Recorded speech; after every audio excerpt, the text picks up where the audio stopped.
How were they built? That's what I couldn't sleep. At 4 o'clock in the morning, I'll be all right without pyramids. Oh, it's unbelievable. Well, tell me, did you notice anything? Do you know what the biggest man-made structure is since the pyramids were built? Now, remember they were built many, many, many, many thousands of years ago. Oh, here we go. Tell me now. What would you say it was? Oh, I don't know. I'm thinking. The Eiffel Tower. You're joking. I swear to God. So since this amazing construction of all these pyramids, the highest thing man was able to achieve was only a couple of hundred years ago. Pieces of metal put the together. Eiffel Tower. I know. Aliens. Come here. Do you Aliens and magnets. Here, listen, more importantly. The place is looking really clean. Thanks very much. I saw the video, actually. Oh, see, You've that's gone viral. Right. See, Caroline gave me a touch yesterday. Yes. She says Lee Gooch needs to know where the recycling bin is. Really? She needs to have that conversation with Monday Night Sessions. So then, now listen. Paul and Jimmy leave this place in a kip every Monday night. No, but sure, that's why I'm here to tidy up. Is it true, Caroline? They do, don't they? Oh. Or have they turned their ways? Oh, what a tin of worms you're opening up now, Daddy. Go back dreaming about pyramids. I wasn't dreaming. It's a podcast anyway. Let's keep it light-hearted today. I'm joking. You're very serious today, aren't you? Yeah, You got your serious colours on today. We're all nice and autumny looking today. Looking green. Get out of here, will you? Lee Gooch back with you tomorrow morning at 6:30. Let's get a news update now, and it's over to Donna Marie Doherty. Thanks, Greg. Good morning. Donegal County Council is inviting people to take part in the first public consultation for the Letterkenny Southern Network project. An event takes place this afternoon at the Letterkenny Public Service Centre to brief people on the proposal to develop the transport network south of Letterkenny town. Donald Kavanagh has more. The Letterkenny Southern Network project is intended to develop the transport network around the south of Letterkenny town. The council says this strategic piece of infrastructure will provide connectivity from Letterkenny to West Donegal and reduce traffic congestion while also supporting growth in that area. The project is currently at the option selection phase, which includes the identification of potential improvement options. This latest public consultation is to invite feedback on the constraints and potentials that the design team should consider.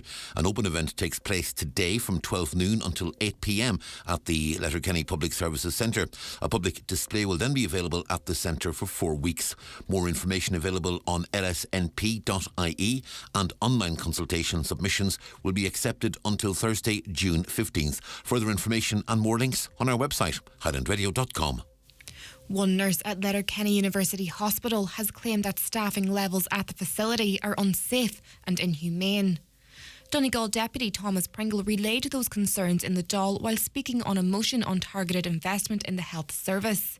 He says there appears to be a continuous scaling back of resources at Letterkenny University Hospital, with many people being forced to endure long wait times. Deputy Pringle repeated calls for the government to consider employing doctors from Cuba.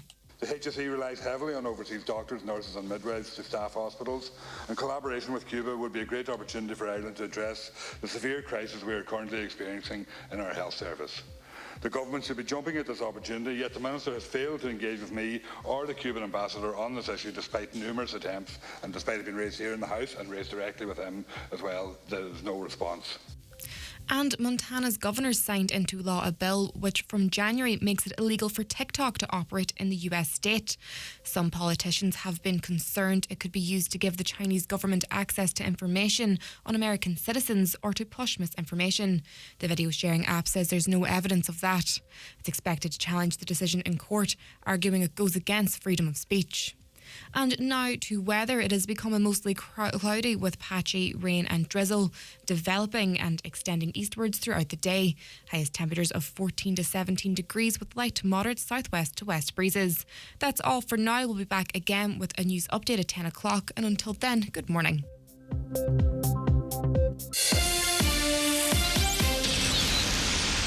$9.99 at another supermarket gets you a 46-pack of Pampers size 2 nappies. At Aldi, only $6.81 gets you a larger 60-pack of award-winning Mamiya premium size 2 nappies, plus nappy cream, baby wipes, nappy sacks and baby lotion, with $3.18 left over.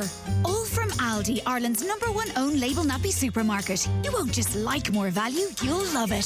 Tesco price checked on tesco.ie 27/4/23. Tesco may sell equivalent own brand products at lower prices. Details at aldi.ie/swap. Exclusive offers, products and prices may vary.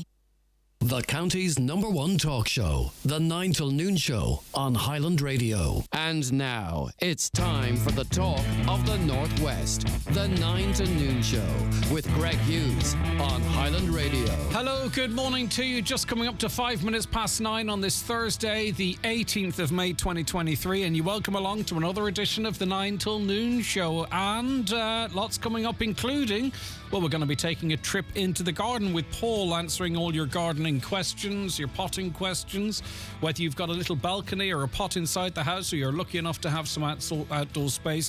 Whatever your questions for Paul might be, get them into us now, because the phones light up when our guests join us, and I hate then when we can't get through all of the questions, though we do endeavour to do just that. So there's that, and so much more besides, keeping you across all the big issues and stories of the day across the region and beyond indeed. What do you think of that news of a state in America, Montana, banning TikTok? Now, this is not just off public phones or what have you. They're banning TikTok from the state. Have you a view on TikTok? It is the #1 social media app. Everyone kind of talks about Twitter, I suppose, and Facebook, but TikTok is the biggest app in the world, and it is the app that you're probably using, but certainly the young people in your life are using. They're not on Instagram, they're not on Twitter, they're all over TikTok. Have you any concerns about it? Is it something that you would like to see restricted? Personally, it's actually my favourite social media app, if the truth be told, because it tailors the content to you, stuff you're interested in. There's no hate on it, or at least I'm not exposed to any hate. There's no abuse, seemingly, that I'm exposed to in any case. And it just seems you can have a bit of fun with it. But what do you think? Do you have any concerns about TikTok? Would you like to see it banned? Now, it's one state in America, but there is a big push, seemingly, to make it less popular. Anyway, your views on that too, to 086 60 25,000. That's the WhatsApp and text number, or give us a call on 07491 25,000. Let's get on to the papers today. It's a bumper day for papers, obviously, with it being Thursday. That being said, again, struggling in the national newspapers to try and pick out something of interest to you. We have a tendency in this country, and I'm sure it's reflective elsewhere, that when there are, one or two big stories, all other news seems to fade off the agenda, and it's just a couple of stories in all of the national papers. So we'll turn to the locals, as two of Donegal's most historic parishes are to be amalgamated, with one parish priest serving Kilmacrennan and Termon. This is seen by churchgoers as a backdoor merger for the future of the diocese due to a decline in the faith.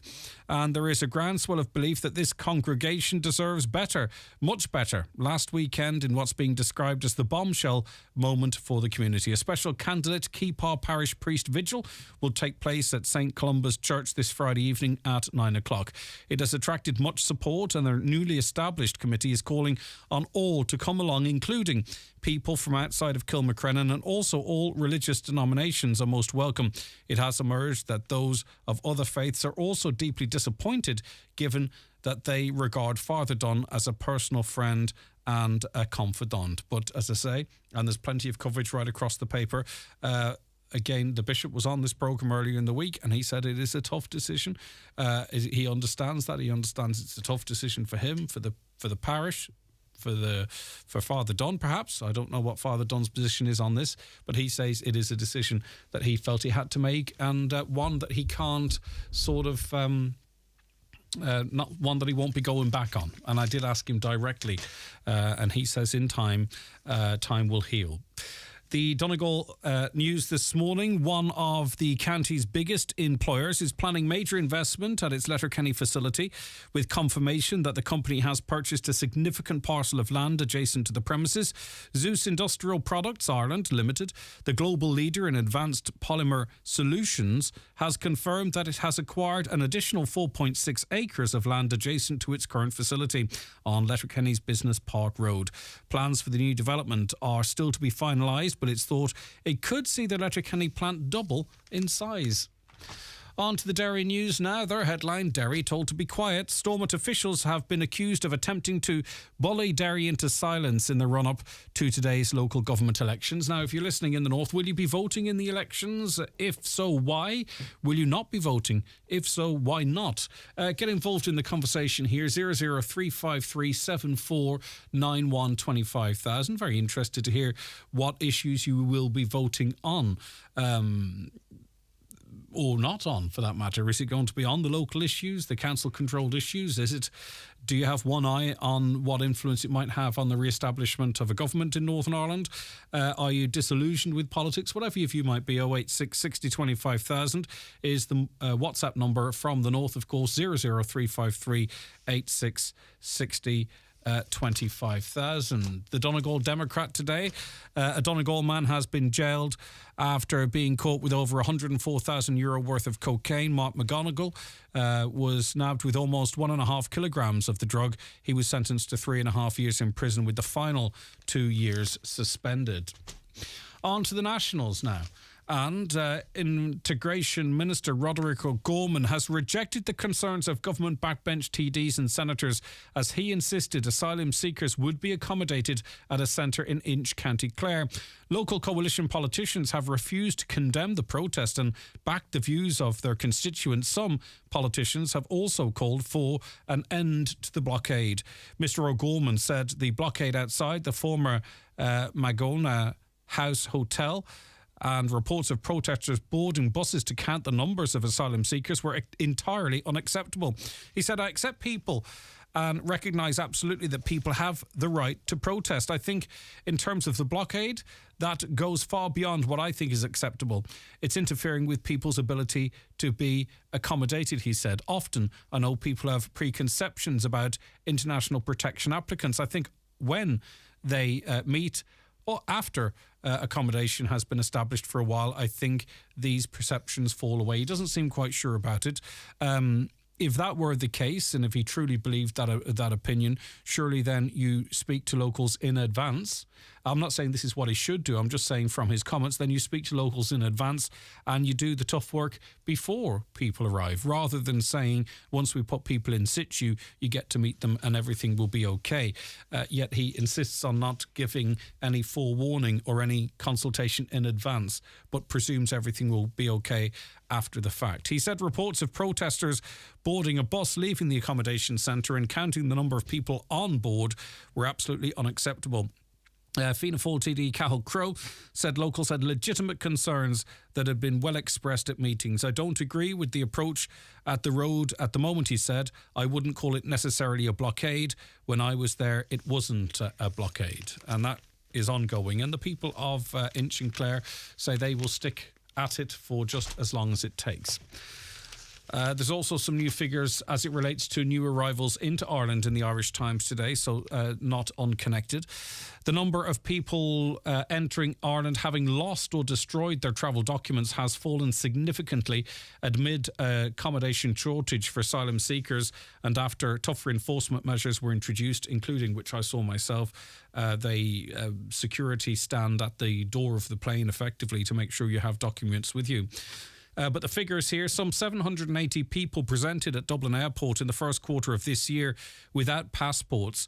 That's down 38% on the previous quarter and 50% on the peak figure last year, according to Department of Justice figures provided to the Irish Times. However, the numbers presenting at immigration control having lost or destroyed their documents is still significantly higher than in previous years. The fall coincides with an overall decrease in the number seeking asylum. Record numbers applied last year, an average of 1,137 people each month. In the first quarter of this year, the monthly average was 997, down 12%. So those are international protection, about 1,000 a month now. 75,000 odd Ukrainian refugees, and then a further 15 to 20,000 international protection applicants. So those are the figures. Sorry for all the noise. It's just a really, really big newspaper. OK, the Farmers Journal this morning. Farmers' fears are growing over the possible impact of re-wetting on vast tracts of farmland as discussions on the EU proposed nature restoration law near their final stages. Key EU votes in the coming weeks will clarify Ireland's re-wetting and restoration targets for drained farmed peatlands, which are estimated at over 330,000 hectare. Right. We sip of coffee there. Throat's getting a bit dry. Let's go to the red top tabloids. The Irish Daily Star this morning. Of course, we've covered Air and its sister. It's not sister company. It's mother company, really. It's actual company that owns it, Aircom. Well, they have been fined quite a significant amount of money, €2.5 million. This is for bills rip-off. Eircom has been ordered to refund over 70,000 customers and fined nearly €2.5 million for repeatedly overcharging them over a number of years. As well as the refund order and the financial penalty, the company has also been instructed to change its billing practices. Refunds for the estimated 76,000 affected customers could result in refunds totaling up to 6.7 million on average, of just over €88 per customer, according to Watchdog. But I think a lot of people probably get around 10, 15 and then a few much higher. But in the paper again there. The Sun this morning, the shocked mum of a schoolboy who suffered a litany of facial injuries, including 4 broken teeth after a horror assault by a gang of kids, is hoping for justice. She last night declared to think that anyone has the right to put their hands on someone because of who they are is absolutely disgusting in this day and age. A probe has been launched after the 14-year-old was brutally beaten on his way home from school in an attack that caused national outrage. Taoiseach Leo Varadkar called the ambush horrifying, adding, "I really want to send my solidarity out to the person who was harmed and injured in this way. I would say to them that life does get better." And I do worry to how widely that video is shared. As I say, I'm not a goody two-shoes myself. I try and avoid seeing things like that, but it is all over Twitter and WhatsApp. I think Facebook probably have stronger restrictions in terms of stopping this stuff being circulated. TikTok, which we mentioned earlier, funny enough, their detection technology seems much better. A video like this wouldn't stay up very long, but lots and lots of people sharing it, and I don't know to what end. It is absolutely shocking altogether, and hopefully whomever's responsible is dealt with in a way that would certainly deter any such activity into the future. Any of you out there excited for Katie Taylor's homecoming? I will say right now, I would the person who she's fighting, Chantal, is a very, very good boxer, Chantal Cameron, and I think there's going to be a big upset on Saturday night. I hate to say it, but I think anyone who thinks that this is a hand-picked opponent that Katie Taylor's going to roll over is in for a shock. This is a much bigger, younger, and arguably stronger opponent, and stronger than the opponent that she was due to face. So I have my feelings about that. This could not be. This could actually be a fantastic event, but I really do feel that Katie Taylor could be on the wrong end of the result on Saturday night. I don't know what the odds are, but that's what I'd be anticipating. I hope it's not the case, but I do believe that she's going to come unstuck on Saturday night. But anyway, eager Katie Taylor fans got their first chance to see the two-weight world champion in the flesh yesterday ahead of her long-awaited homecoming fight on Saturday. The Bray boxer, along with her opponent Chantal Cameron, took part in a public workout in a specially set-up boxing ring at Pembroke Square at the Dundrum Town Centre on South Dublin.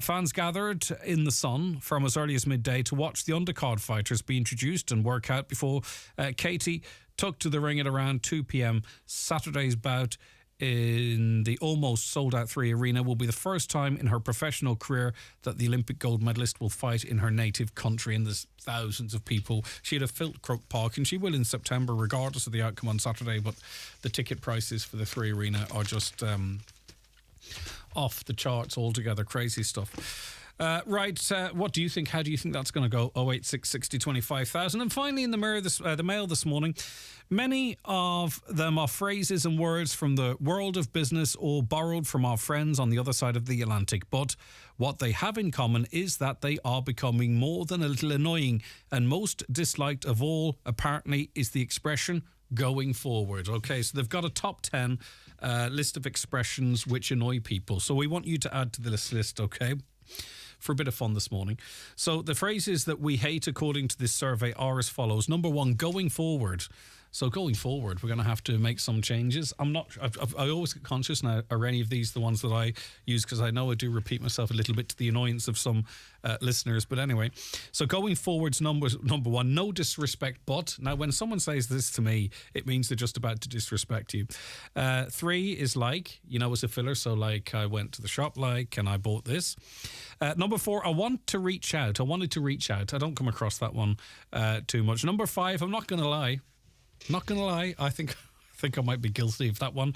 Number 6, basically, the overuse of that word. Number 7, let's go offline. Never heard that one used in conversation. Number 8 is so at the start of a sentence. Number 9, the optics of something. Okay, I get that. That can be annoying too. And number 10, my bad, which I don't hear as much now as I used to. So what are not the things I say? Don't come at me now saying the things that I say are annoying, okay? But out there, what are the phrases and words that it's not life or death stuff, is it, of course? But what are the phrases or words that are overused in your view? 086 60 25,000, WhatsApps and text that number, or give us a call on 07491 25,000. Good morning to Maureen, Paul, and the rest of you watching live on our social media. Just to remind you, you can watch this show every day across our social media platforms on YouTube, Highland Radio Ireland. You can watch on your phone, tablet, your smart TV, or your Fire Stick. So throw us up on the big screen rather than sitting watching Holly and Paul in awkward silence there. Or if you can go on our Facebook page as well, Highland Radio Ireland or Highland Radio News and Sport. And also go onto our website and click Watch Live if you prefer that.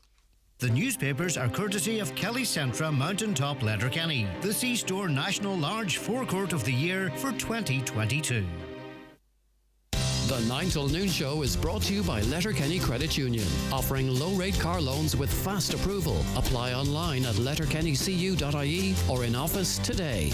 Donegal County Council invite the public to participate in the first public consultation for the Letterkenny Southern Network project at the Letterkenny Public Service Centre on Thursday, 18th of May from 12 p.m. until 8 p.m. The project aims to develop the transport network south of Letterkenny town. See the project website lsnp.ie for more details.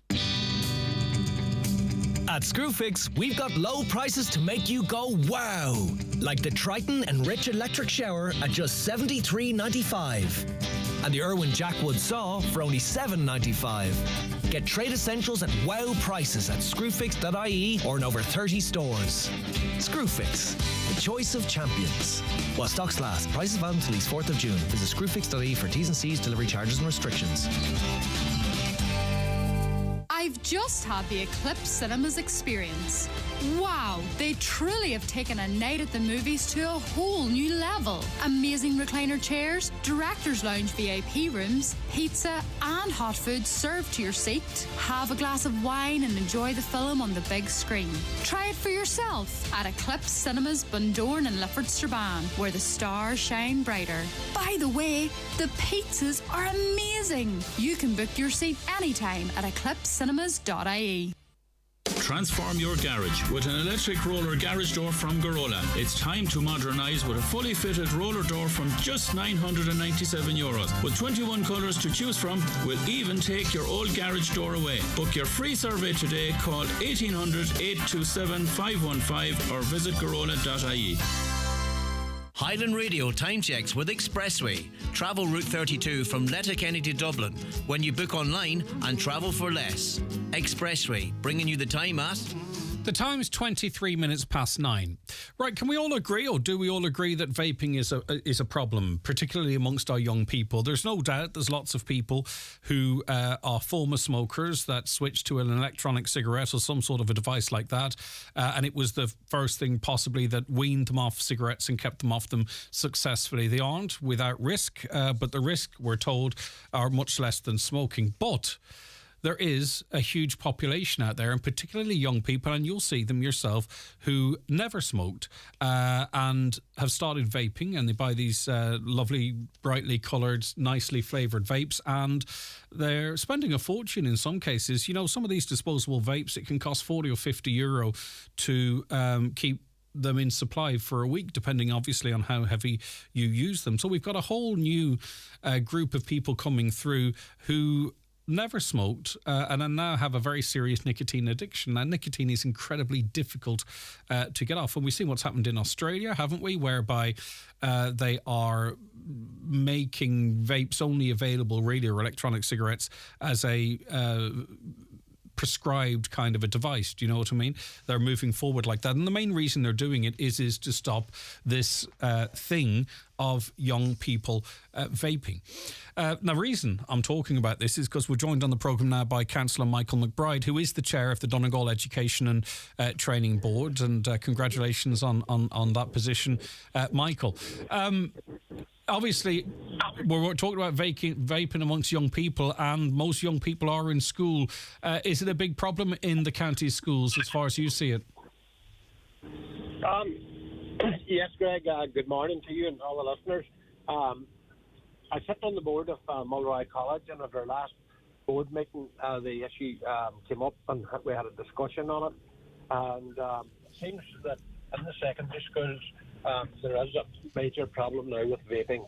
I think it has become very attractive to young people, and a lot of them are admitting that they have now become addicted to vaping, you know. And so I told them that I would raise it at the ETB meeting, which I did earlier this week, and we've decided that we're going to put it on as the agenda item for our next ETB meeting. I've asked that all the school principals would be circulated and get their opinions on it, and we'll sit down and take a look at the feedback we get from it, and then move forward, maybe sending some type of letter to the Minister for Health and the Minister for Education to see if there's anything that can be done, particularly to educate young people on the risks of vaping. That would be a strong message if it comes to it, that presumably it would be a letter on behalf of the Donegal ETB expressing concerns about the availability, I presume, and also the use of vapes amongst young people in the school population. Yes, Greg, them things will all have to be considered. And I suppose, you know, we need to get more information on it, and probably look at putting some legislation in place for to deal with the problem. I think we just can't bury our heads in the sand on this one. Yeah, and listen, some schools haven't. There are very strict policies in certain schools, if not all. Like, I only can speak for a couple that I know. There are detectors in toilets, or at least the students are told there are detectors in toilets. There are inspections in toilets to make sure young people aren't vaping. And there are stiff penalties for young people found vaping on premises or in school uniforms. So beyond that, really, what could schools really do? Well, I think it's about educating the people, as I said earlier, educating our youth. We can't really control what happens off campus, you know, through the ETB. But I think, you know, it's just the general health and welfare of our students. We should still be trying to do what we can to help them. And I think, you know, education's the way forward on it. Well, education, but legislation as well. I mean, it's still not illegal to sell vapes to under 18s. They're still sold in sexy packaging. They're still right at the counter, just as a impulse purchase or a popular purchase, and they still come in bubblegum flavours and flavours that are attractive to young people to get them addicted to nicotine. So there is education, but we're being failed by legislation. I would have to totally agree with you in that, Greg, yes. Education and legislation, I suppose, is the way forward on it. But you're right, they're so readily available. You can see them sitting on shop counters, they're sitting in pubs, they're sitting everywhere for sale. They are easily accessed. And like you say, the cost of them is another issue as well for students. But look, it's their health and their welfare that we're most concerned about at this time. Yeah, for sure. Also reading today that obviously vaping is a gateway to smoking, but teen vapers are more than 4 times likely to binge drink or smoke cannabis, according to a new study. And the difference was even greater for heavy users. They were 7 times as likely to have boozed between 3 and 5 times in a fortnight, and 20 times as likely to vape and use cannabis together. So it's not just the vaping side of it and the nicotine addiction, but the studies are showing that they are more likely then to begin smoking, which is probably why cigarette companies companies invest so heavily in vape companies, but also can lead to younger people boozing and smoking cannabis. Okay, Greg, well, to be honest with you, that's all news to me, but I suppose, it is concerning as well. Yeah, okay. Well, we'll see what comes from it. Thank you very much indeed. That is the chair of the Donegal Education and Training Board, Councillor Michael McBride. Would you as a parent or guardian appreciate some legislative support? Are you worried about a young person in your life vaping? Maybe you can give us an idea of how much it costs. You can contact us anonymously, of course, by WhatsApp or texting 086 60 25,000. You can give us a call on 074 91 25,000. It's another thing affecting young people. Texter says vape shops should be regulated and require a licence like an off-licence. Vape should not be sold in Euro shops, petrol stations and shops that fix phones. They aren't strict with ID, but they're not really illegal to be sold to under 18s. The legislation is not really there. And I think someone going into a vape shop is far more likely to be someone who is a former or current smoker. Rather than, it seems to be particularly younger people that will go for the disposable ones. Former smokers tend to get something of a little bit more substance. Right, okay. Just an important email I want to read to you. And it is on the issue of domestic violence, just for those of you listening who might be particularly sensitive to it. But it's an email we've received and I just wanted to read it to you. Following the recent domestic violence allegations from Nicola Gallagher against her former husband, Rory Gallagher, I feel I must speak out regarding the physical and verbal abuse I suffered at the hands of my now ex-husband for 20 years.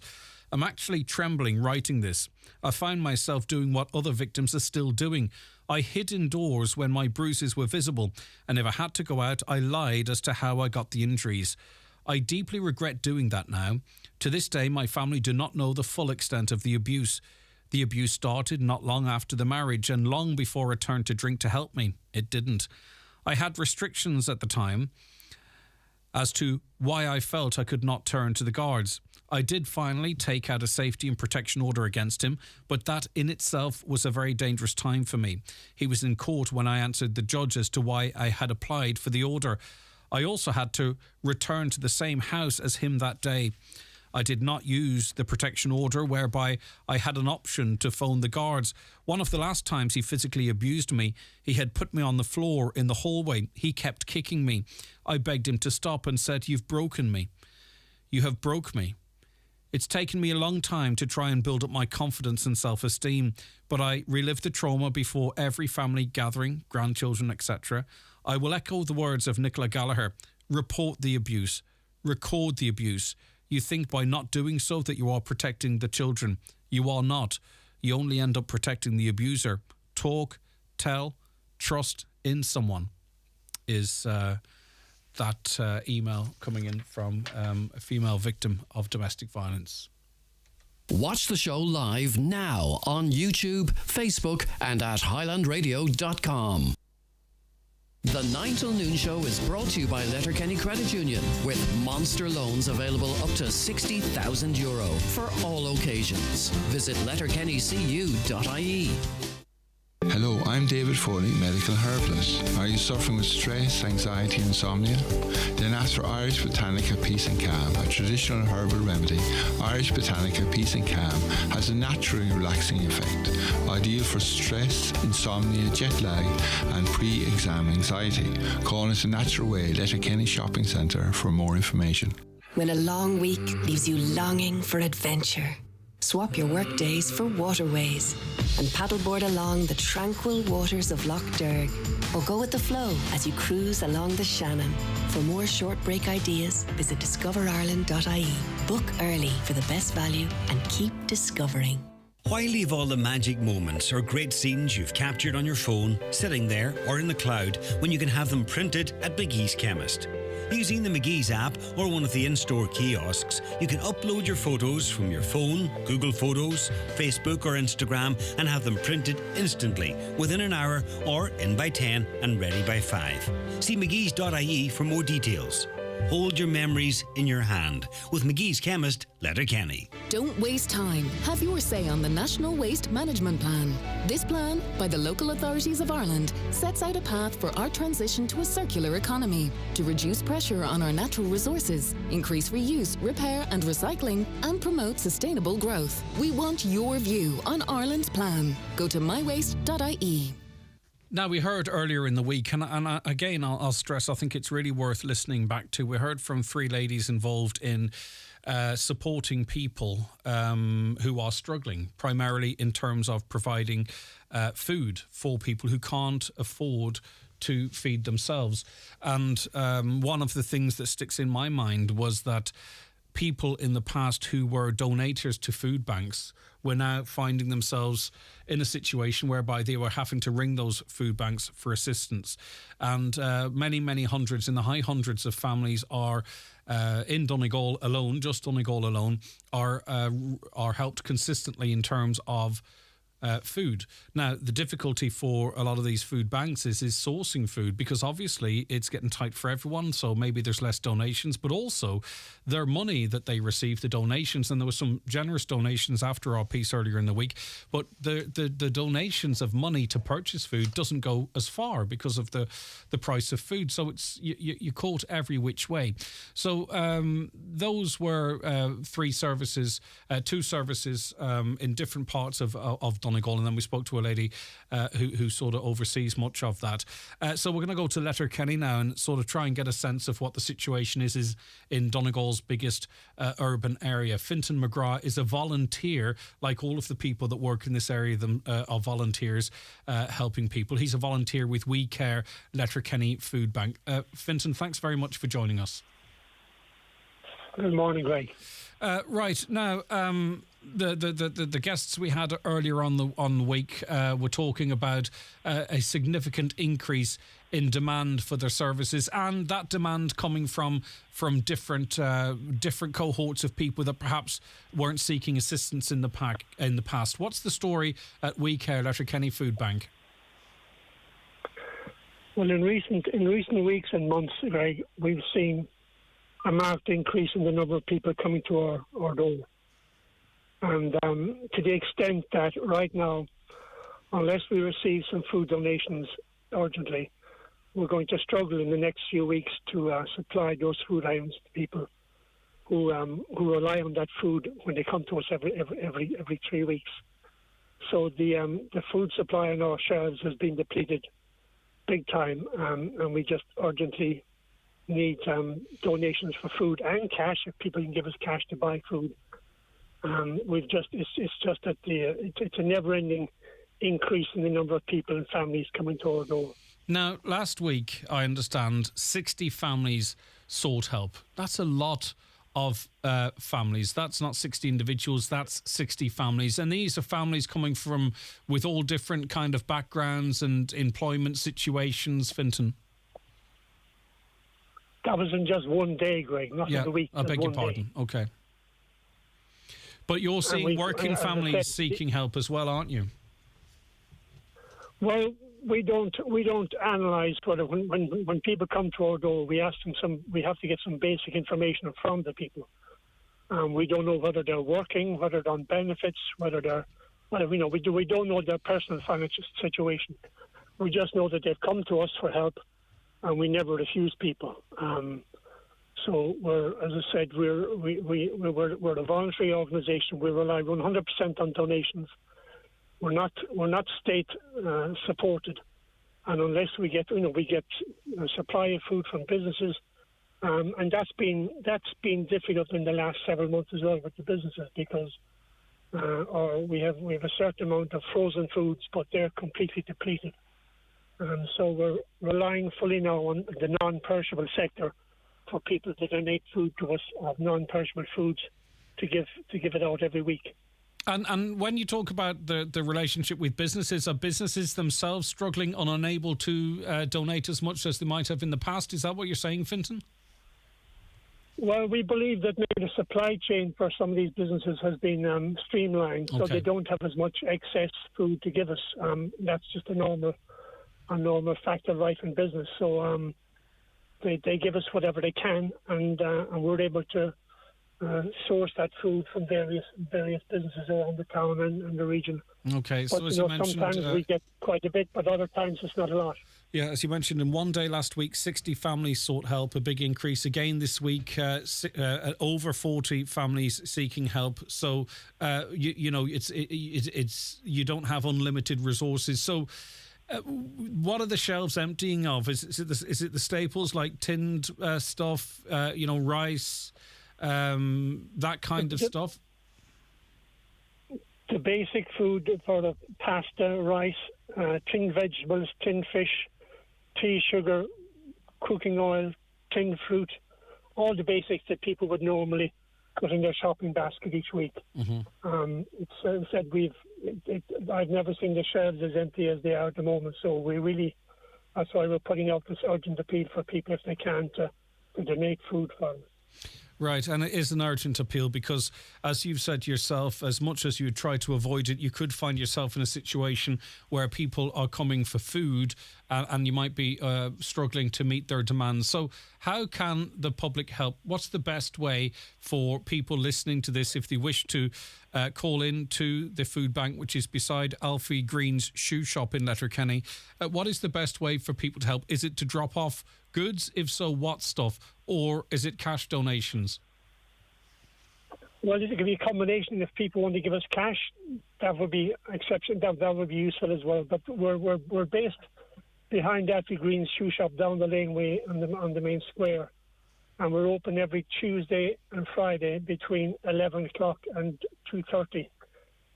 If they can't make it to the food bank itself to drop in the food donations, we have drop-off points at the Solo retail outlet and Simpson's up in the High Road, as well as the Letterkenny Community Centre, so they can drop food. There's a food drop-off point at each of those three locations.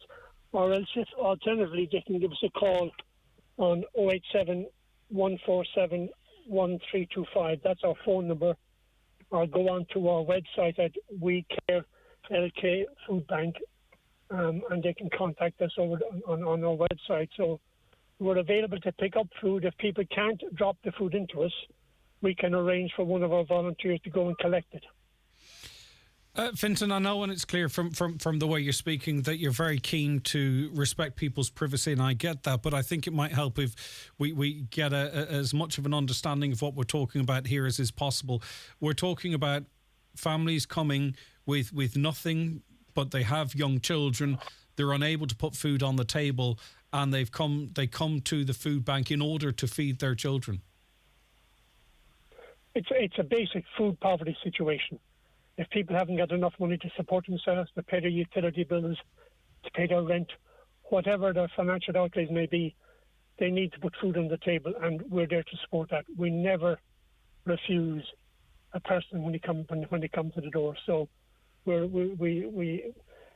are situations where we believe that it might be in the whole situation with the food bank is it's not supposed to be a permanent thing. It's supposed to be a temporary basis.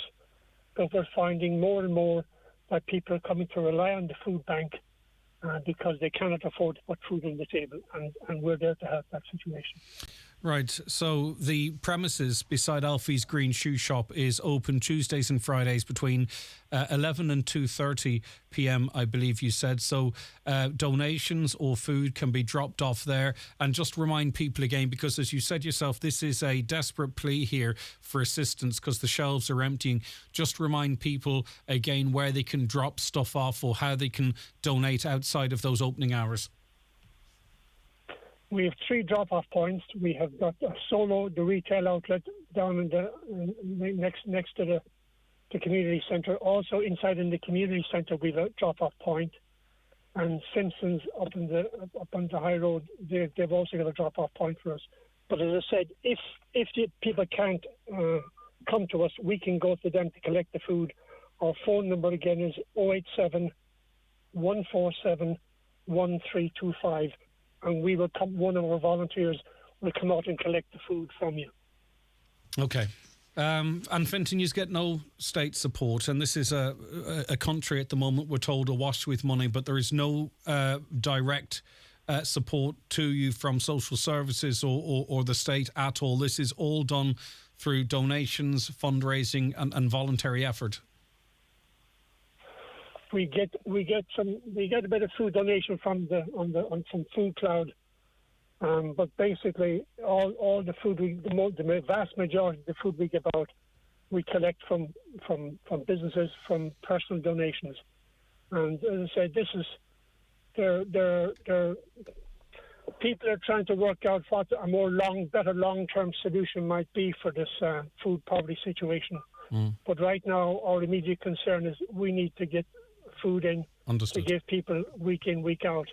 And maybe in the long term, the powers that be, who have probably deep pockets, more resources than we have, they may be able to figure out a more sustainable solution for food poverty in the county in the long term. Okay, I understand. Thank you very much, Fintan. I hope you have a good response to your appeal today. Fintan McGrath, volunteer with We Care Letterkenny Food Bank.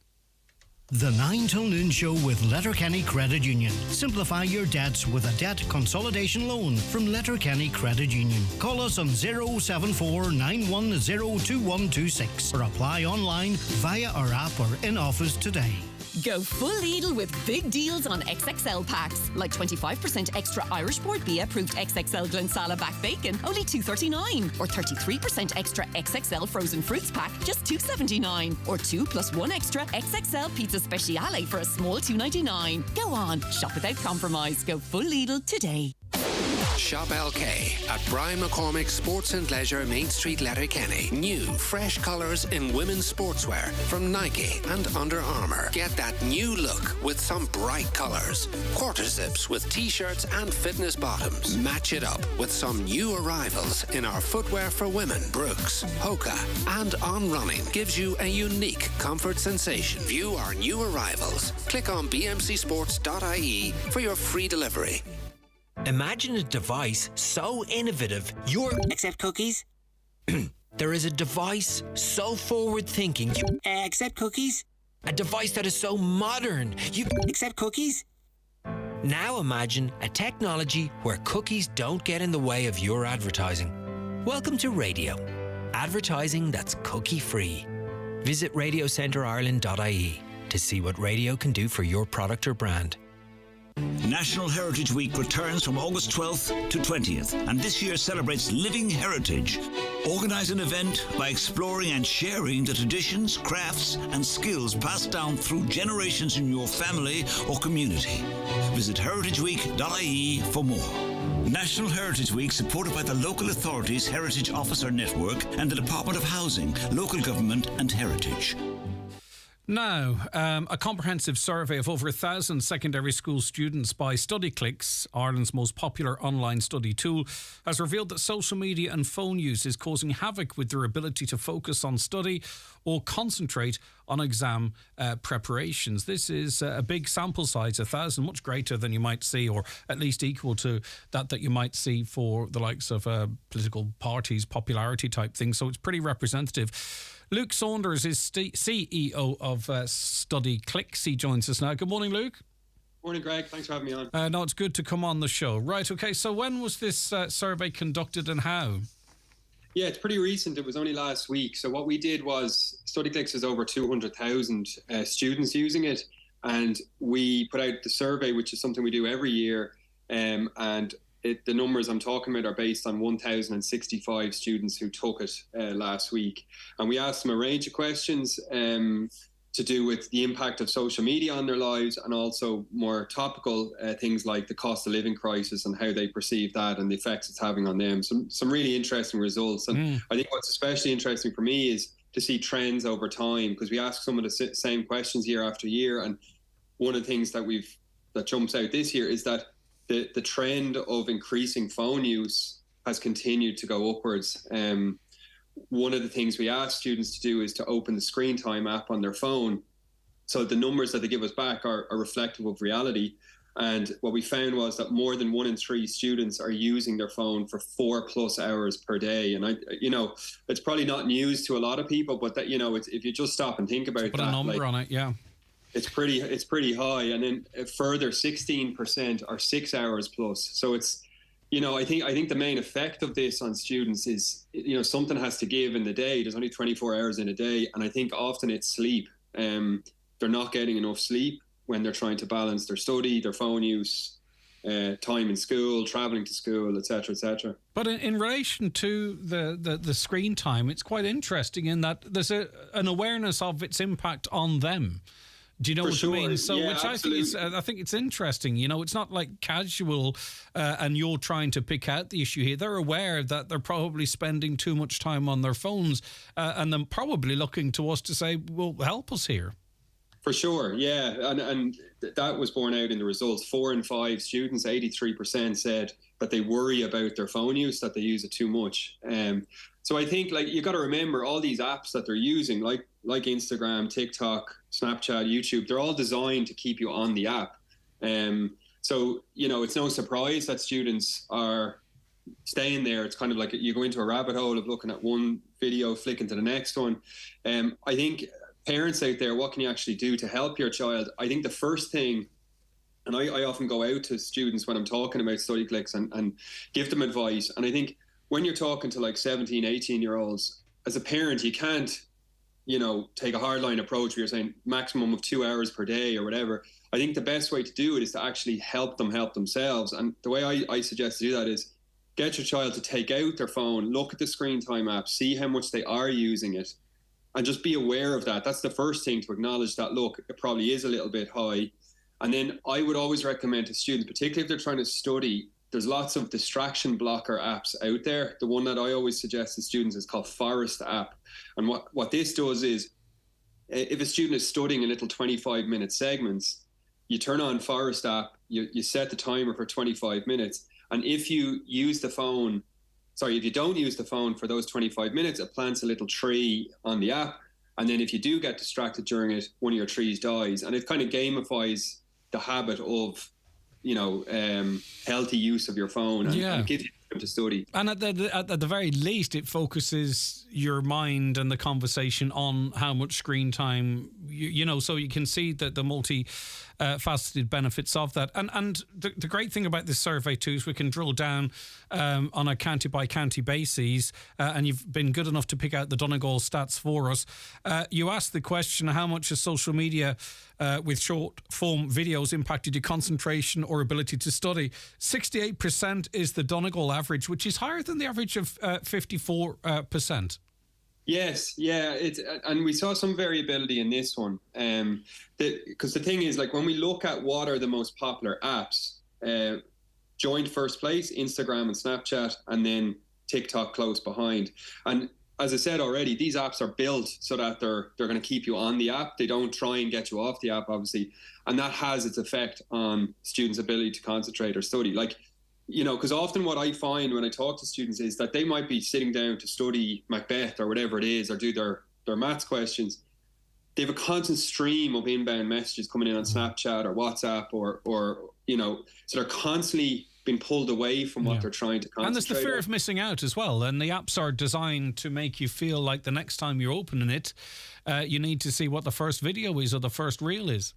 For sure. And I think students, one practical thing that I always advise them to do is change the notifications on their phone. So, for example, if you're in a WhatsApp group, for example, set it so that it's not pinging you every time someone contributes to that group. There's little simple practical tips like that. And there's a lot of advice like this on the Study Clicks blog, and it's free. If parents want to have a look at it, just go into the blog and then look up the study advice section. But yeah, it has a very, very real effect on their ability to concentrate. Yeah.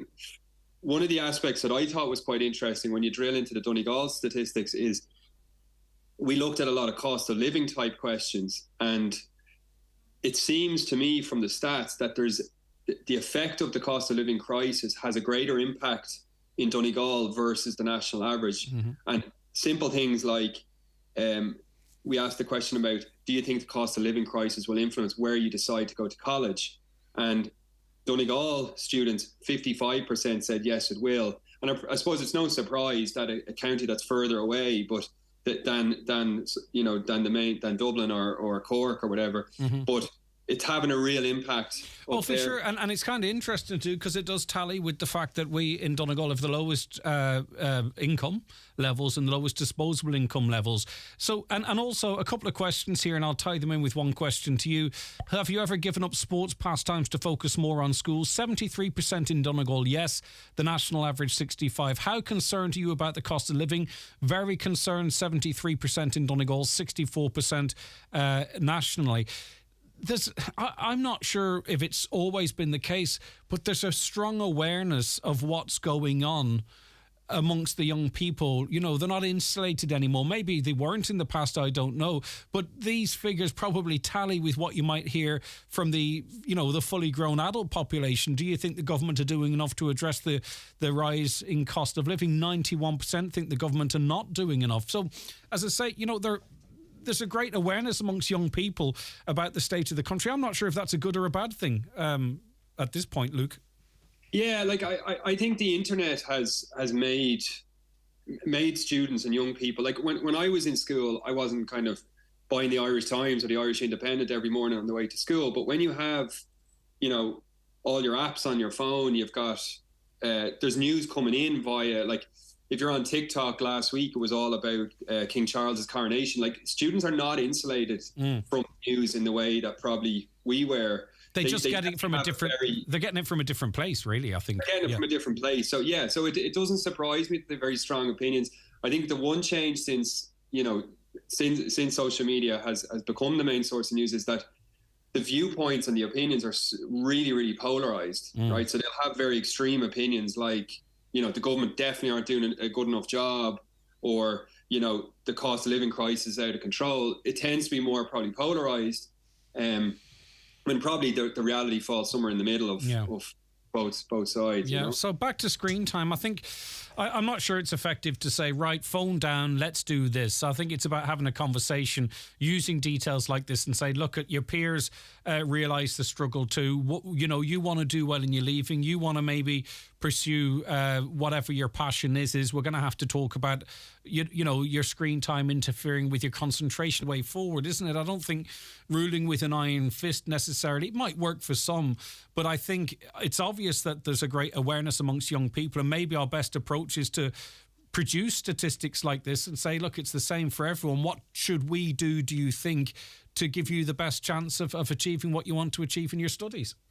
For sure. And I think schools can play a role in this. Like, I've noticed in a lot more in recent times, schools are having stricter policies around phone use at lunch times, that there's no phones, that sometimes the phones are left in the lockers, et cetera, et cetera. I think schools can help. And there's a lot of good to be had. Like, there's a lot of students, for example, who their teacher would create them a quiz on StudyClicks on specific topics, and then the teacher would share it, and the students would actually take the quiz in groups on their phone. So don't get me wrong, the phones have a place in study, and there's a lot of good stuff on it. And that was really borne out. And one of the stats in this survey that really surprised me was the rise of ChatGPT. I was aware that it was a factor in third level where students were using ChatGPT to do assignments and so on. But we asked the question, have you used it in the course of your schoolwork? And 1 in 5 students said they had. And I thought it was really interesting, because I think that's something that schools certainly won't be. I haven't heard of any awareness around that. There's been no talk about it. And I actually tweeted the Department of Education Minister on this at the end of last year, wondering, were they aware that this was going on? And still there's not been really a great conversation on it. I think that 1 in 5 is probably going to be 3 and 4 and 5 next year, and I'll be keeping an eye on that stat myself. If people want more information on the survey and the StudyClicks, the website, simple enough, I'm sure, Luke. Yeah, it's studyclicks.ie. That's StudyClicks with an X at the end. And yeah, you can set up a free account and try it out to study. It's probably a little bit late in the day for this year's Leaving Cert, but you can set up a free account now and try it out. And even for parents out there, I'd encourage them to click on the blog, which is in the corner there. There's a lot of free advice for parents about all this kind of thing that I'm talking about. All right. And did you say over 200 students using the service at the moment? Is that 200,000 students? 200,000, yeah. Wow, okay, that's impressive, right? Well done, Luke. Thanks very much indeed. Luke Saunders, CEO there of StudyClicks. Anything you wish to say on that last conversation? 08660 25,000 WhatsApps and texts to that number. We'll be back with you here in the 9 till noon show after the news and obituary notes. Stay right where you are. The 9 till noon show is brought to you by Letterkenny Credit Union. Digital loans now available. Apply online or via our app today and get your loan transferred directly to your current account.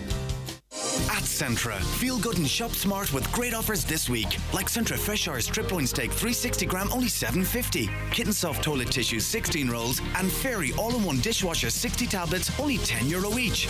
And Pata Negra Toro Tempranillo wine only €9.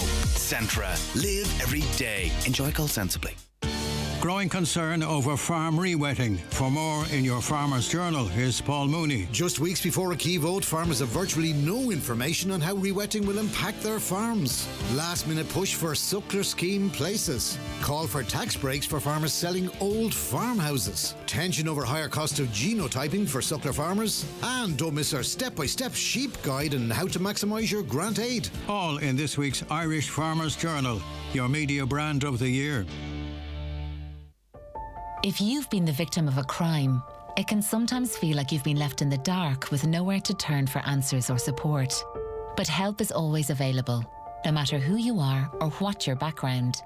Victimscharter.ie provides information on translation services, explains your rights, and offers the support you need when you need it most. You have rights, you have support, you have a voice. Find yours in the Victims Charter. Brought to you by the Government of Ireland. Donegal Town Hardware is having a massive fencing and paving 2-day sale event this weekend with huge discounts on paving and 15% off smart fence. Compost decking and timber decking also reduced, plus savings on posts, D-rails and pickets. Paving and smart fence experts will be in store on Friday 19th. That's the massive fencing and paving sale event this Friday 19th and Saturday 20th of May at Donegal Town Hardware.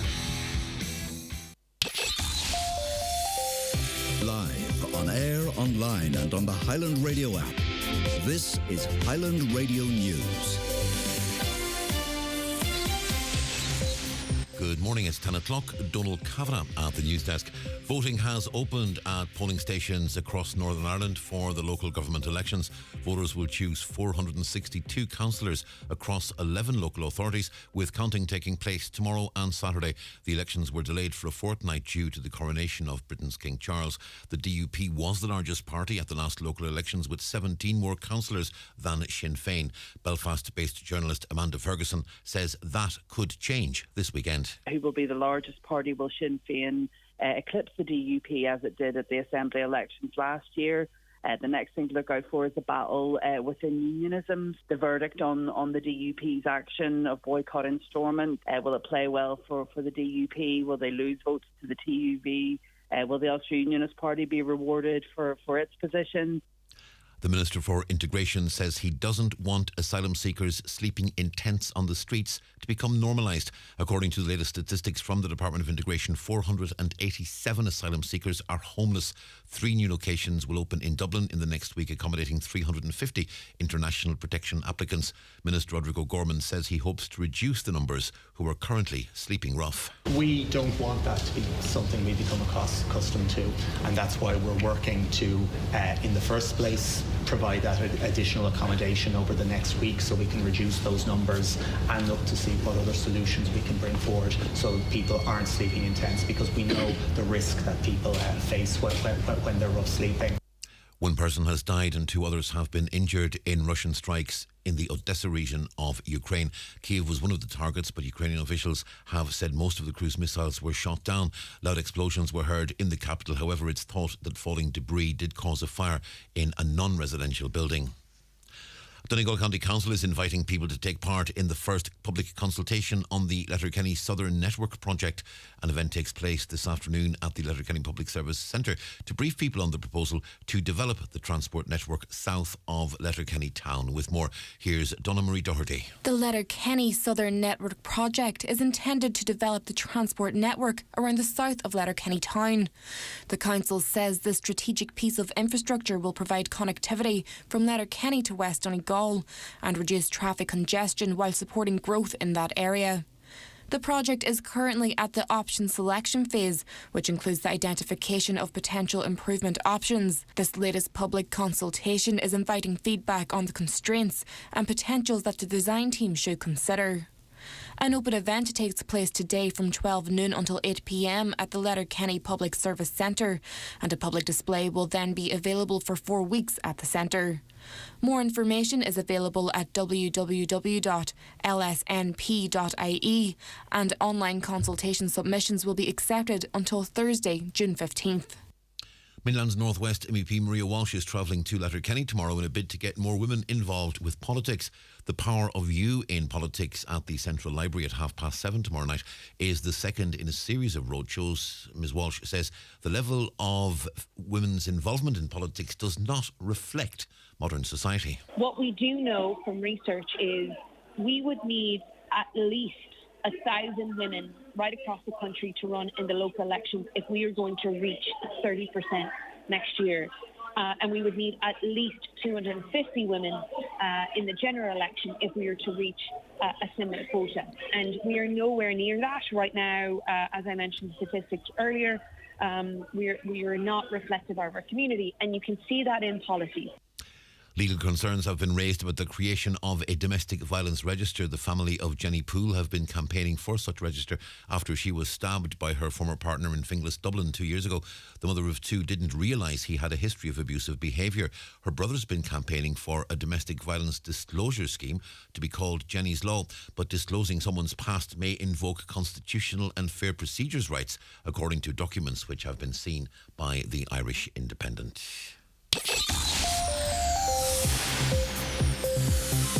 Weather forecast to Met Éireann tell us to expect some sunny spells to begin today, but it will become mostly cloudy as the day goes on, with patchy rain and drizzle developing later this morning, extending through the region over the course of the day. It'll brighten up from the west later in the afternoon with sunny spells developing. Top temperatures later of 14 to 17 degrees Celsius, light to moderate southwest to west breezes.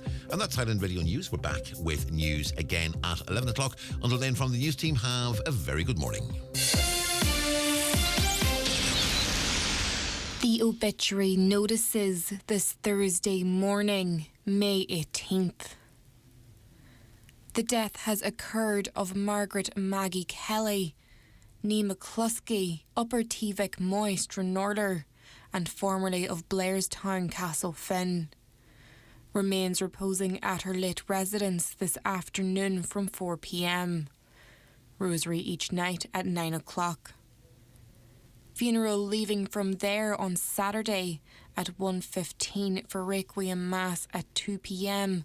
in the Church of Mary Immaculate, Stranorder. Interment afterwards in Drumbos Cemetery. Requiem Mass will be streamed live via the parish webcam at churchservices.tv. Family time from 10 p.m. to 11 a.m. and on the morning of the funeral.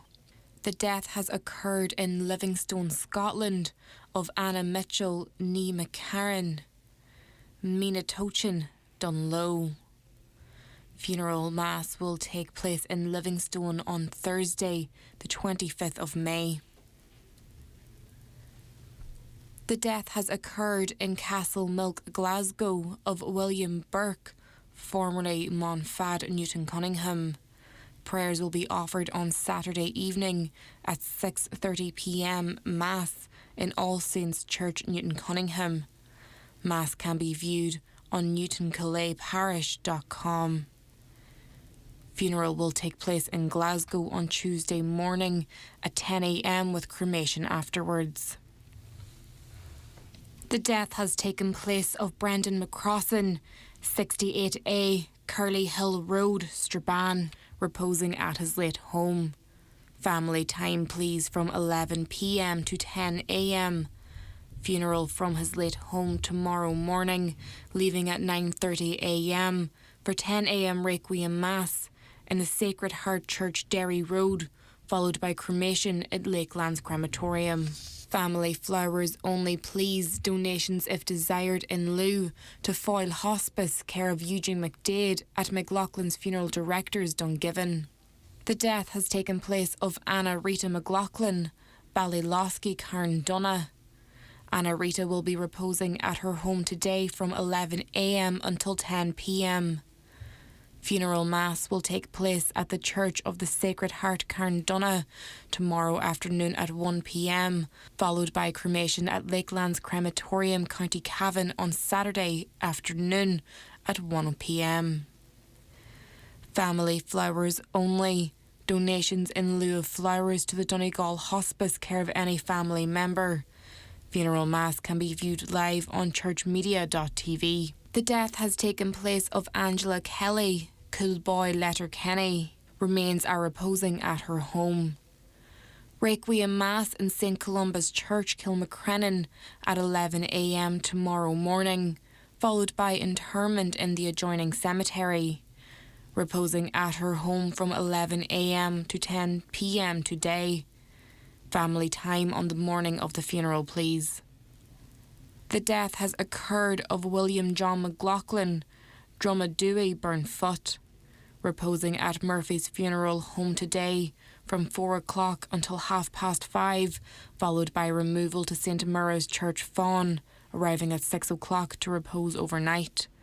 Requiem Mass on Friday at 12 noon, followed by interment in the adjoining cemetery. Requiem Mass can be viewed on churchmedia.tv. Family flowers only, please. Donations in lieu to the Donegal Hospice, care of any family member or Murphy Funeral Directors. The death has taken place of Bridget Ellis ní Carr, Bangort, Glencolmkill, County Donegal. Wake in her daughter Anne White's residence at Loughrose Point, Ardra, from 11 a.m. to 10 p.m. today. Funeral from there tomorrow to arrive at St Columba's Church, Cashel, Glencolmkill, for 1 p.m. funeral mass, with burial afterwards in the adjoining cemetery. Funeral mass will be streamed on mcnmedia.tv. The death has occurred of Edward Eddie Callahan, Kinleater, Ballybuffet. Funeral leaving from his late residence tomorrow morning at 10:20 a.m. for Requiem Mass in St Mary's Church, Sessionil at 11 a.m. Interment in the adjoining churchyard. The Requiem Mass will be streamed live via the parish YouTube channel. Donations in lieu of flowers, if so desired, directly to Donegal Hospice or care of any family member. House is strictly private to family only, please. The death has occurred of Ella Doherty, Uris, late of Tierna League, Carndonagh, reposing at her home. Removal from there tomorrow morning at 10:30 a.m. to the Church of Her Sacred Heart, Carndonagh, for Requiem Mass at 11 a.m. Interment afterwards in the adjoining cemetery. Funeral Mass can be viewed live on churchmedia.tv. The death has occurred of Mary O'Flanagan, ní McHugh, Sensnacully Rafo, formerly Tuam, reposing at her late residence in Sensnacully. Funeral leaving her late residence this morning at 10:20 a.m, going to St Eunan's Church, Rafo, for 11 o'clock Requiem Mass, followed by interment in the adjoining cemetery. The funeral mass can be viewed online via the parish webcam. Family flowers only, please. Donations in lieu if desired to the Donegal Hospice, care of any family member or Kelly's Funeral Directors. For more details, including any family health guidelines for wakes and funerals, please go to highlandradio.com.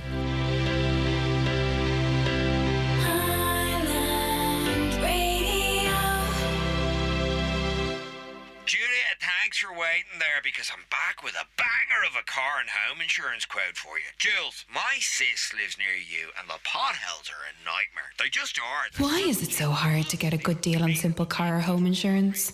Well, getting a quote from An Post Insurance is never this hard. For car and home insurance that's a little more human, call 0818 22 2222 or visit onpostinsurance.ie. You feel me on the potholes, Jules, yeah? Acceptance criteria, terms, conditions apply. One Direct Ireland Limited trading as An Post Insurance is regulated by the Central Bank of Ireland. One Direct Ireland Limited is a wholly owned subsidiary of An Post. Home insurance underwritten by Aviva Insurance Ireland DAC. Best prices online. Okay, you're welcome back to the 9 till noon show. A very good morning if you're just after joining us. And a big welcome to the hundreds of you watching the show as well. Just to remind you, you can do so on YouTube, Highland Radio Ireland, on your smart TV, your Fire Stick tablet or phone, and also across our Facebook pages. Anita, Bernadette, Marie O'Donnell and Paul, good morning to you all as well. Thanks for the kind wishes. Later on, we're in the garden. Paul's going to be in studio with us answering your gardening questions. And as I say, that also applies to those of you who maybe don't have a garden. You've got an indoor space, you want a potted plant or whatever it might be. Maybe it's something you want to grow indoors. All your questions answered to 08660 25,000. We're going to be speaking to the Polish ambassador very shortly off the back of their visit to this part of the world. That and so much more besides. A couple of comments before we head towards the bingo numbers. Good luck to Buncrana Medical Centre, who are holding a coffee morning this morning. It's for Relay for Life and it runs until 1 o'clock. I was kind of wondering, Greg, why they bother having elections in the north when Stormont is still shut down. What's the point? Well, it's council elections, you see. So the councils, I believe, and I'm open to correction on this, the councils in Northern Ireland perhaps have more influence or input in terms of, bin collection, the running of leisure facilities and what have you. So they're electing along those lines, and dependent on how the DUP, Sinn Féin and others do, it could influence whether or not Stormont is brought back up into power as well. So, I mean, if you're into politics and you think voting matters, I suppose they are relatively important. It's the same as our council elections in the Republic versus the Dáil elections when they come around. Greg, teachers should not be allowed to use phones in classrooms for role modelling, safety and privacy of students. Now, it's a long time since I was in school, as you can imagine. I'm not really quite sure how frequent teachers might use their phones in class. Has the sports desk covered the election last night of the new Donegal International Rally Committee? Well, apparently Highland Radio Sport are awaiting an official press release on this. It was the AGM of Donegal Club, which is separate to the Donegal International Rally. So as soon as we get the formal information, it will, of course, be covered. Good morning, Greg. Going forward has to be the worst for me. This is in terms of phrases that drive us up the wall, or the repetitive use of words. We were reading about it a little earlier on in the programme. So going forward really gets this person's goat. Politicians use it and you just know it means they're not going to advance one bit on what they're talking about. What's wrong with using the more honest term in the future? Okay, I get you. The phrase I hate is from the get-go. I haven't heard you say it for a while. Okay, well, I'm probably going to say it now by accident. This isn't about me, by the way. Going forward is another one that gets on people's nerves. Not see it from my house. Okay, it's another one. I agree, Greg. With all due respect, means insult is coming. I'd prefer you just insulted me without the introduction. Yeah, indeed. I'll get you a wee menu. Wee anything in a sentence does it for me. I have found myself doing the wee thing lately. It is something I wouldn't say annoyed me, but I tried to resist. But now it is the wee thing and the wee that and the wee the other. And we were in Belfast recently with, not last year or something, with someone, and they were using the wee this and the wee that. And I think it's a politeness thing. In other words, I'm sorry to put you out, but can I have a wee menu? Do you know, that sort of a way? But the lady who was serving us in Belfast, I don't think that she'd come across it before and couldn't understand why every second word was wee. But anyway, Greg, about when the waitress says, yes, dear, always makes me feel old. I remember back in my days in Northwest Radio, and it is a long time ago, scary how long ago it was, is that this came up as a discussion point. And an older person it was, came on, and they did not like that form of familiarity. Yes, dear. How are you, dear, today? Along those lines. And I think it was an older person, if my memory serves me correctly. And then we had then there was a waitress that came on who uses that, and it was a term of endearment. And so, in other words, this isn't a new thing. Does that annoy you when people maybe, is it over familiar? Yes, dear. I think that's nice. It wouldn't bother me. But then again, if you feel that it's because of your age or your gender or something, it might be offensive. But I've never had a problem with that. What do you think? Get involved in that too. As I say, we talk about the serious stuff, but we can have a bit of fun as well with it. 086 60 25,000 WhatsApps and texts to that number. Right. It's jackpot day today, so I'm sure many of you are out there with your bingo books open at the ready. Hopefully one of you wins big today. Don't forget the fantastic daily cash prizes that are there all the while as well. The county's #1 talk show, the 9 till noon show on Highland Radio. It's time for NCBI Bingo on Highland Radio. It's Thursday, the 18th of May, Jackpot Day. You're playing for the jackpot prize of €17,200 on the pink sheet. The reference number is S19. It's game number 20. The jackpot number is 16. This number can come out in any position from the next 10 numbers drawn. And now, here are your daily numbers. 60, 72, 40, 75, 88, 62, 31, 87, 39, and finally 6. Phone your claim to 9104833 before 8 tonight, leaving your name, contact number and the name of the shop where you purchased your book, and we'll call you back the next working day. Get all your NCBI bingo information at highlandradio.com. Shop LK at Brian McCormick Sports and Leisure, Main Street, Letterkenny. All the kids are back playing football with longer days and shorter nights. Kids football boots from only €25, available in Velcro or lace. Check our new range of kids boots, shorts, socks and accessories. Visit our new club room with quarter zips, t-shirts and matching bottoms for your favourite local club. Click on Teamwear at bmcsports.ie for more details. Do you need a UK address? Save hundreds of euros on custom charges shopping online with Space Hub Dairy. We provide a full virtual office address mailbox service for all your business and personal use. Save your business hundreds, possibly thousands, on custom charges with Space Hub Dairy. Call 048 7187 8077 for more details. The 9 till noon show with Letterkenny Credit Union, now offering mortgages from €40,000 to €600,000 with no hidden fees or transaction charges. Letterkenny Credit Union, 9102127. Okay, this week we've been talking about food poverty, and there are hundreds of families in Donegal alone that require regular support in order to put food on their table. Margaret joins us on this issue. Good morning, Margaret. Good morning, Greg. How are you? I'm doing good. And you're making the connection, aren't you, between the amount of food that's dumped by retailers whilst we have this food crisis? Well, often at night, like I'd be in late, one night, and I said to the employee, "Is that food going to be dumped?" And he said, "Yes." Well, I couldn't believe it, the amount of, okay, there was a lot of meat and bread and that in it.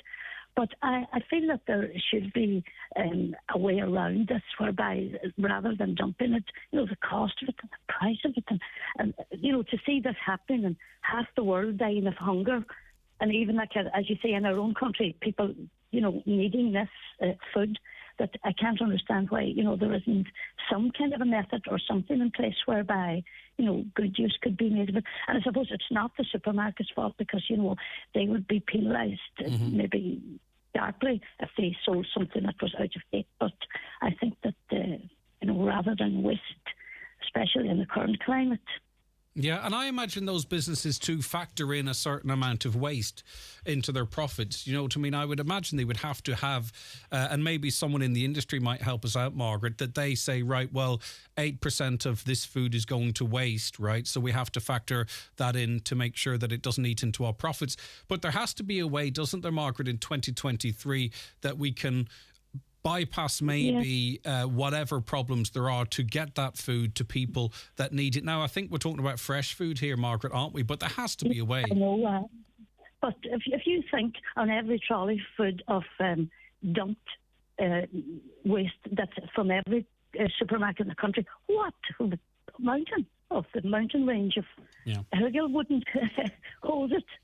Yeah, and I've noticed myself too when I'm, and in fact I noticed it yesterday when doing the big shop, Margaret, the stuff brought to the front, everyone I think digs into the back now to try and get an extra 2 or 3 days out of whatever they're buying. But the stuff to the front was going out of date the next day. And I know it's a busy shop I was in, but there's no way they were going to sell all of that stuff. So it was inevitable a lot of this fresh produce that had been brought forward was not going to be shifted by the next day, and there is absolutely no way they could keep it on their shelves past due date either. So it was going to go into a skip or a bin or something. Yeah. So I just wonder if there was just maybe a short advertisement to say that at a particular time in a particular shop that there might be some food. But then again, I think it's the insurance issue is a big issue too. So, And we might all wait till the last minute, Margaret, so maybe they would have to do it through the likes of a food bank so it didn't become a... I suppose that's... And us as individuals as well. I was reading up on this after our last conversation. We ourselves, the average household, apparently throws out €60 per month of food. That's our food weight. €700 per house per year. So we throw collectively, and I don't want to bamboozle people with figures, we as a population ourselves, separate from the shops, throw out €1.29 billion worth of food. That is the food waste in this country every year. Again, that would perhaps meet the needs of an awful lot of the people that we're talking about. We're not going to, obviously... It's when you overbuy stuff or the meat goes out of date and you don't realise, okay, but we could all be doing our bit if we could, hopefully, in some way, that food could find its way to those that need it, if that makes sense, Margaret. Yeah. My campaign for that, maybe over the recycling business might help. But as you say, I think it's really interesting that you saw firsthand from that person that that food was going to go into the bin. Margaret, it's been lovely speaking to you. Thank you so much for your time. You're welcome. Okay, thank you. Have a lovely day, Margaret. Have a lovely day. And Margaret there thinking on her fellow person there. Anna Sohanska is the Polish ambassador to Ireland, and she joins us on the programme now. Anna, you're very welcome to Highland Radio. Thank you so much for joining us. Good morning. Thank you very much for having me. It's good to have you with us, and we will have you in Donegal tomorrow because you are about to undertake your first visit to Donegal tomorrow. You're very welcome. Yes, Greg, and I'm very excited. I have never been to Donegal before, and I heard about the beauty of this part of Ireland. That is why I'm so excited and so happy. Okay. Will you have an opportunity to meet Polish nationals or people originally from Poland whilst you're here? And what is your function in that regard? Of course, wherever I travel to different places in Ireland, I always try to meet up with the Polish people, and this will be, of course, a good opportunity to meet them, because as far as I know, none of my predecessors visited Polish school in Letterkenny, so I will have this opportunity to meet them and to hear about their opinions about the functioning of the Polish school, about their life in Ireland. It's always a great pleasure to talk to them and to exchange the views on Polish-Irish relations as well, because of course relations with the Polish diaspora is mainly the responsibility of consuls, but as the ambassador, of course, I focus on the relations between Poland and Ireland. But for me, it's a great pleasure also to meet with the Polish diaspora. As you know, there are 120,000 Polish people living in Ireland. Mm-hmm. So it would be strange if the Polish ambassador wouldn't be interested in meeting them. Yes, and many of that you will meet, particularly the younger people, will be second, third generation. A lot of their parents, or indeed maybe in some cases grandparents, have been living here for a very long time now. Absolutely. I think the main wave of the migration of people from Poland to Ireland happened in 2004 when Poland joined the European Union. And as you may know, Ireland was one of 3 EU countries that opened their labor markets immediately. So people just decided to go to Ireland, and they loved it from the very beginning. There is a kind of a proximity and a kind of similar mentality between the Polish and Irish people, and I think that Polish people are doing great here in Ireland. They feel at home. At the same time, what is really great thing, and I respect them for that, they still want to keep in touch with their families, friends, and they are so much well organized around the system of Polish weekend schools, and they care about their children to know the Polish language and to know the Polish history. Mm-hmm. So this is wonderful that at the same time you can be part of two kind of societies. You can love both countries, Poland and Ireland. The country, the people you talk of in the mid-noughties, they left a country perhaps that's somewhat different to the country now. And I think particularly with the events of the last couple of years, the political situation, the proximity to Ukraine and the greatly increased population of Poland, presumably it's very much on the minds of Polish people in Ireland as well as those still living in Poland. Of course, when they left Poland in 2004, it was just the beginning of the transformation of our country. So those people were looking for, better opportunities. There was not so much, so many jobs in Poland. But as you celebrate now 50th anniversary of your membership of the European Union, and Poland is your younger brother or younger sister. We will celebrate 20th anniversary next year, but one have to really admit that as Ireland, Poland also benefited so much out of the EU membership. And now if you went to Poland, you would see a different country, well organized, with very entrepreneurial people, beautiful. So I encourage our listeners to visit Poland. Of course, now the situation is very difficult because of the war started by Russia in Ukraine.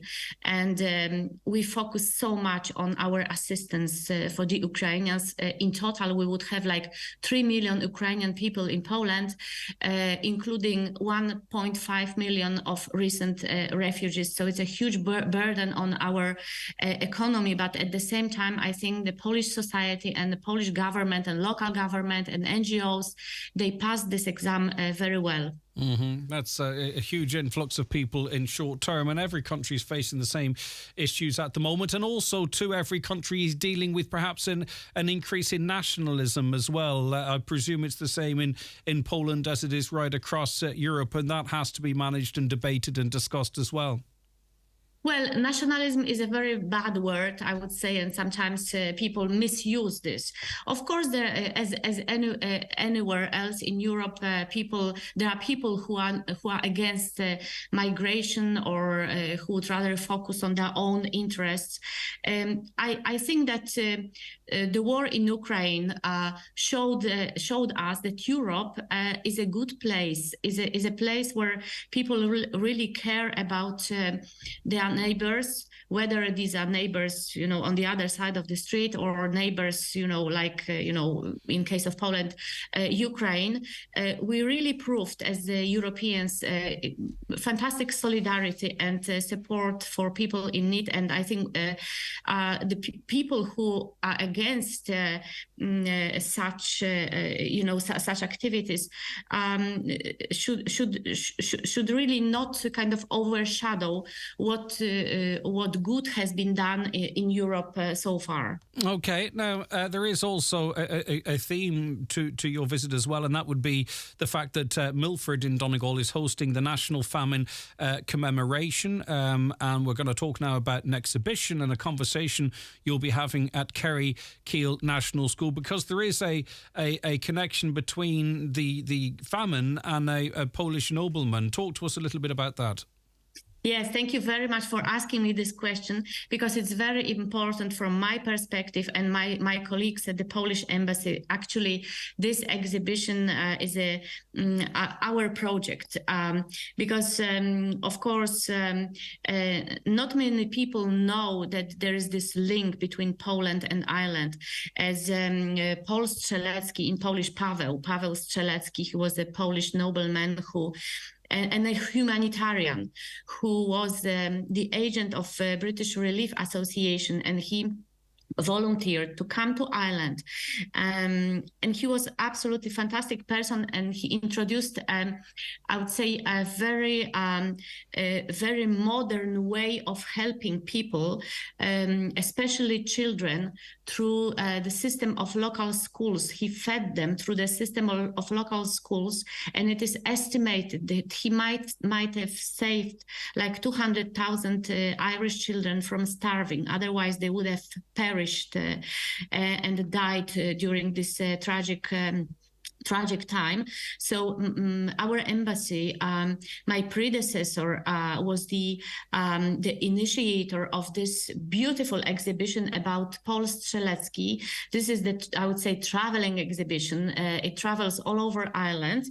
And we also finance special workshops for Irish pupils in different places, just to tell them about this beautiful story of Polish-Irish relations. And for me, it's a double pleasure, because I'm coming to Milford Library to meet the students and also local politicians and Milford librarian to talk about Strzelecki. But at the same time, on Sunday, I will be taking part in national commemoration of the Great Famine. So I'm very proud that Poland, a Polish person, played a very important role in this tragic period for the Irish people. Yes, and it's great that you and your predecessor recognise this. Just interested to know, is Paul Strzelecki's contribution recognised in Ireland? Is there anything to commemorate him in this country or to recognise it, or is that work being done through your good offices? Yes, we try to do more. Of course, exhibition and workshop. This is one thing. We unveiled a plaque dedicated to Strzelecki, but I would also like to have a monument of Strzelecki. We started our conversations with some local authorities, and I hope it will happen soon. But of course, the most fantastic thing would be just to have an exhibition in one of the Irish museums, and maybe something in the Irish curriculum, in a history book, just the information that there was such a man from Poland. Yeah, for sure. It's a remarkable story, and one we might look at into the future ourselves. For now, Anna, thank you very much indeed. Again, thank you, Greg. We look forward to hosting you in Donegal, and enjoy your weekend. Thank you so much indeed. That is Anna Sowanska, who is the Polish ambassador to Ireland. Watch the show live now on YouTube, Facebook, and at highlandradio.com. The 9 till noon show is brought to you by Letterkenny Credit Union, offering low-rate holiday loans with fast approval. Apply online at letterkennycu.ie or in office today. Donegal County Council invite the public to participate in the first public consultation for the Letterkenny Southern Network project at the Letterkenny Public Service Centre on Thursday, 18th of May from 12 p.m. until 8 p.m. The project aims to develop the transport network south of Letterkenny town. See the project website lsnp.ie for more details. The groom goes free. The groom goes free. Yes, you heard it. The Groom's Room. Evolve Clothing, Letterkenny Retail Park. The groom goes free. Call in today. Terms and conditions apply. Gear your club up for the season with the range of footballs and equipment from all the top brands at Michael Murphy Sports and Leisure. Great savings on O'Neill's, Murphy's and Attack GAA footballs, and unmissable bundle deals on soccer balls from only €99. Also a full range of cones and markers, boundary poles, hurdles and bibs. See the full range at michaelmurphysports.ie. Preparing for a special occasion? Sorrento Shoes has the finishing touch. Shoes and bags in pastel shades, bling or classic neutrals. Sorrento Shoes, available in all leading shoe stores. There's fantastic value at Homeland Letterkenny Garden Centre this Saturday, 20th of May, with our Garden Super Saturday. Buy any 2 trees for €65. There's 10% off all fencing. Get 20% off ceramic pots and raised garden beds, only €139. Plus, get 12 packets of seeds free. Shop in-store at Homeland Letterkenny with expert advice from our experienced team. Offers mentioned available this weekend only. Now, data collected from coroners around Ireland shows that there are 44 records of unidentified remains, with DNA profiles for 28 unidentified remains recorded on the National DNA database. Details relating to the remains have been published on a new database, which is the first of its kind in Ireland. Pat O'Connor is of the Coroners Society of Ireland, and I'm pleased to welcome him onto the programme now. Pat, thank you very much for joining us. Not at all, Greg. Good morning to you and to all the Highland listeners this morning. Right, talk to us about the background to the establishment of this database and what kind of an undertaking it was. Okay, but my own position is that I'm the Public Information Officer for the Coroners Society of Ireland, of whom there are 34 coroners in the country. I'm also the coroner for the district of Mayo, and I'm sitting in that regard. So on Tuesday last, there was a launch of the actual database itself. But by way of background, I think it's important to perhaps let your listeners know that the establishment of the National DNA database in 2015 by Forensic Science Ireland was a key turning point in the identification of human remains in Ireland. And it's from that this particular database has grown. In fact, I think the department and the government introduced 10 years ago a National Missing Persons Day in all Ireland to annually commemorate the day and the events of people passing away. So what happened last Tuesday in Dublin when the database was launched was that in 2021, the Department of Justice, along with the Garda Síochána Missing Persons Unit and Forensic Science Ireland, decided that they would try and exchange information on unidentified remains in the country. And it was intended that the data set up would be updated every year, so it's not sort of a static sort of database. And if there are any changes to be made to it, which hopefully there won't be too many going forward, it can be done. As you've identified in your opening there were 44 records of unidentified remains in Ireland identified. I think there was 2 in Donegal. There's 1 actually, so still outstanding. Of those, 29 are full human remains, and there are 15, unfortunately, which are partial remains. But of the 44, 28 have had DNA taken from them, and there's another 16 which will be done in due course when eventually it's up and running and people wish to sort of identify them. And I see a map produced here, and I'm not sure if it's from yourselves or a media organisation, but it talks about when the remains were discovered. But that, of course, doesn't tell us when a person may have passed away or when the remains were located there, does it necessarily? No, it doesn't. Indeed, it's purely to identify where the unidentified remains are at present. And we are a small country and a coastal country as well, so there is obviously an opportunity that people have come into the country and sadly passed away, maybe wanting to disappear from another, or they've moved around Ireland, or they were lost at sea and found on the shore. So I think it's important that it's a countrywide database, because of course the remains found in Donegal could be that of a person from Wexford, for an example. Absolutely, or they could be from a fishing vessel or from a boat at sea. You know, there is no way of identifying clearly. Unidentified is what it says, yes, regretfully. And if you look at the concentration of where the unidentified persons are presently located in burial grounds, and most of them are on the east coast, and that's, I suppose, consistent with, first of all, population, but also with the ebb and flow of tides across the Irish Sea from Wales to England across to Ireland, and vice versa.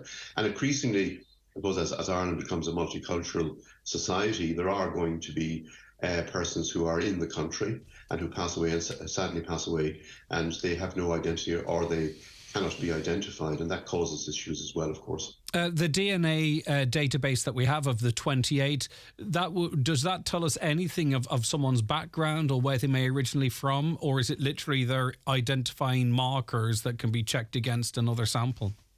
That's correct, Greg. That it's an identifying marker. It doesn't tell you anything about where they're from, what they are.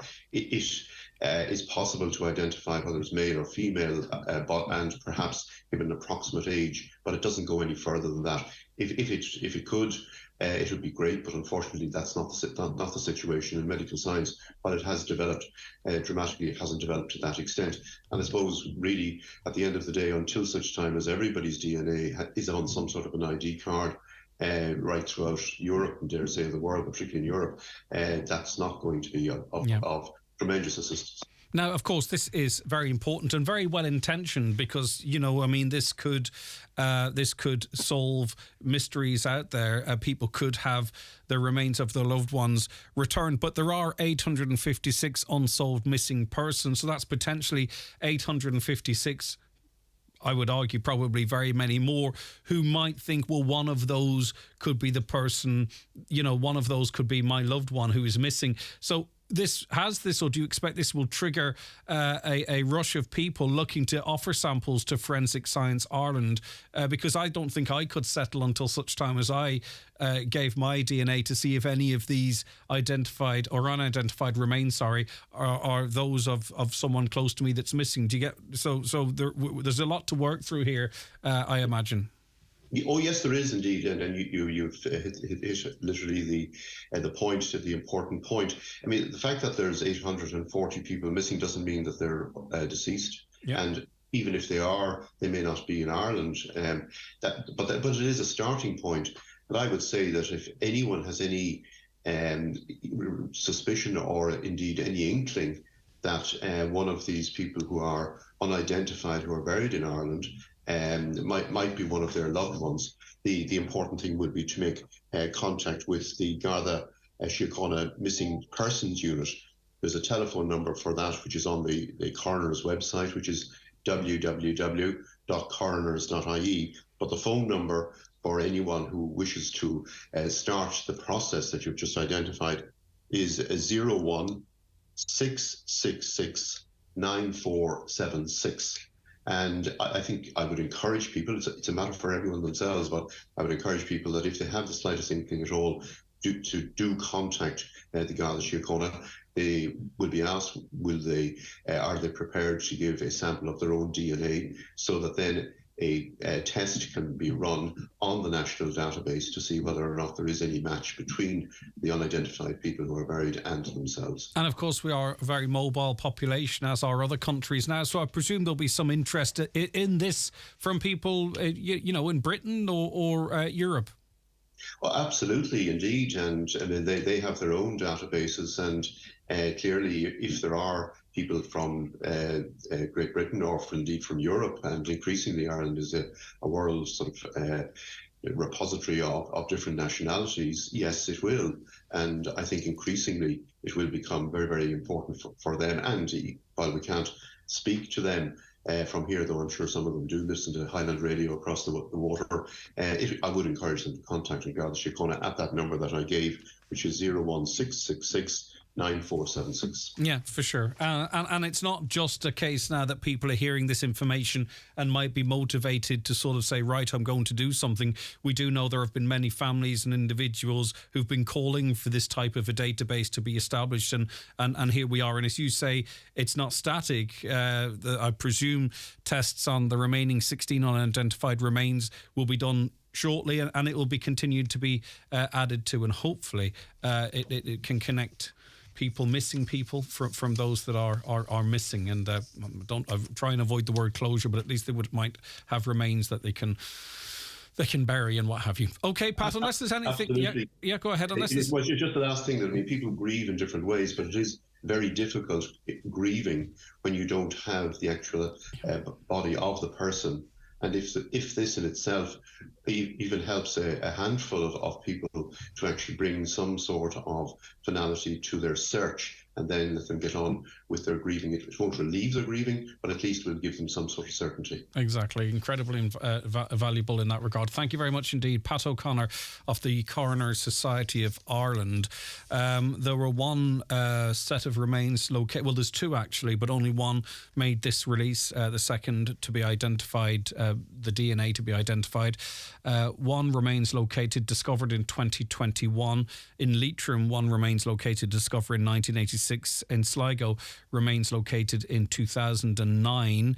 And the furthest back they go is 1968. Remains were located in Wexford. 6 remains located there. But the database has been put together.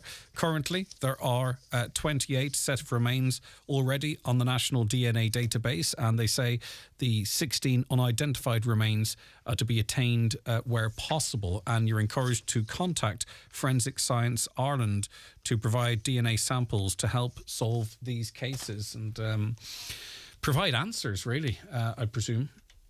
The 9 till noon show is brought to you by Letterkenny Credit Union, offering low-rate car loans with fast approval. Apply online at letterkennycu.ie or in office today. When a long week leaves you longing for adventure, swap your work days for waterways and paddleboard along the tranquil waters of Lough Derg, or go with the flow as you cruise along the Shannon. For more short break ideas, visit discoverireland.ie. Book early for the best value and keep discovering.